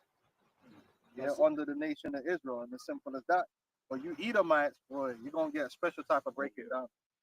He's too proud, man. Even to this day, you're all up on Twitter. All that stuff you're going to have to pay for. You know that. All up and calling us monkeys and this, that. Like, you did what, like, what you've done is worse than anyone, man. Like, you know, you're gorillas and all this stuff and DNA and chimps and, bro, like, so what we going to do in the kingdom, man? We're going to just break you down, make mockery of you all day. Just have you getting sunburned. Like a Sirach 19:18, right? Because you want us to treat you nice. We'll get to that point eventually, one day. Right, but it says here, Sirach 19:18. The fear of the Lord is the first step to be accepted. We'll accept you and treat you, once you've done your judgment, man. Once you had your punishment, right? The fear of the Lord is first to be accepted of Him, and wisdom obtaineth His love. You know. So yeah, we're going after you've done the judgment, and, you know, you respect us and that kind of stuff. Yeah, you know, we could be cordial. Be cordial. We We can, could you be know, cool. we can be cool. Except you Edomites. You know what I mean? You You're ain't, you ain't never gonna be where we at. Except you But, Edomites. yeah, You're gonna be exterminated, man. yeah, yeah. You're gonna be made an example of, and you're the main one that loves to make example out of people. So it's all good. It's fitting because you love to make. You know, on the plantations they make an example out of Jake. I'm gonna make an example out of you. That's okay. On our plantation, we're gonna make an example out of you. So you're gonna be an example to all the other nations that you don't have to be here. You don't have to be here. You see what happened to Esau? It can happen to you. Like, them men are not gonna be here no more. Every single last one of them we're gonna get rid of. So be on the straight and narrow from now on, yeah? Stay in school. Right now, these heathen nations, they revere Esau, but in that time, man, they gonna be clapping. They'll be like, yes. They're gonna be like it's North Korea, you know what I mean? Yeah, because the whole world understands that Esau's been nothing but a pagan, man. They understand that, man. But they're gonna even get more of an understanding because all the hell it really goes back to you. You're the one that's chiefly gonna lead the world in destruction. You shake the arrow, it's today. Like you know that with the flag and everything, you're literally charging the world towards Armageddon. The nations were mad. Yeah, boy. You know. Go on, finish up on that. Then Revelation. Yeah. Back to Revelation chapter 2, verse 27. And he shall rule them with a rod of iron, as the vessels of a potter shall they be broken to shivers, even as I received of my father. Because it's an inheritance. Most High giving these things into Yahushai's hands, right? His dominion, his rulership. But Yahushai is sharing that with his brethren, man. You know, beginning with the elect. And that time is fast approaching, man. And it's gonna happen fast. And when that transition happens, man, the beautiful thing is once it's over, it's over. Once this world has ended, see, there's gonna be a point where this world, you could pinpoint in space and time, where the authority has changed hands in the earth. Where on this side of the line was Esau, and then we're gonna get to that millisecond where it goes over, and now you're in our world. Everything's us after that. And it's all us, man. And we're gonna like breathe again. And it's gonna be so beautiful, man. And I'd like to thank all my friends. You know that clip with Thanos, man, where he's Done, man. That's how it's gonna be. It's a reality that even Vocab Malone. And the worst thing about you, Vocab, is you've managed off a lot of man.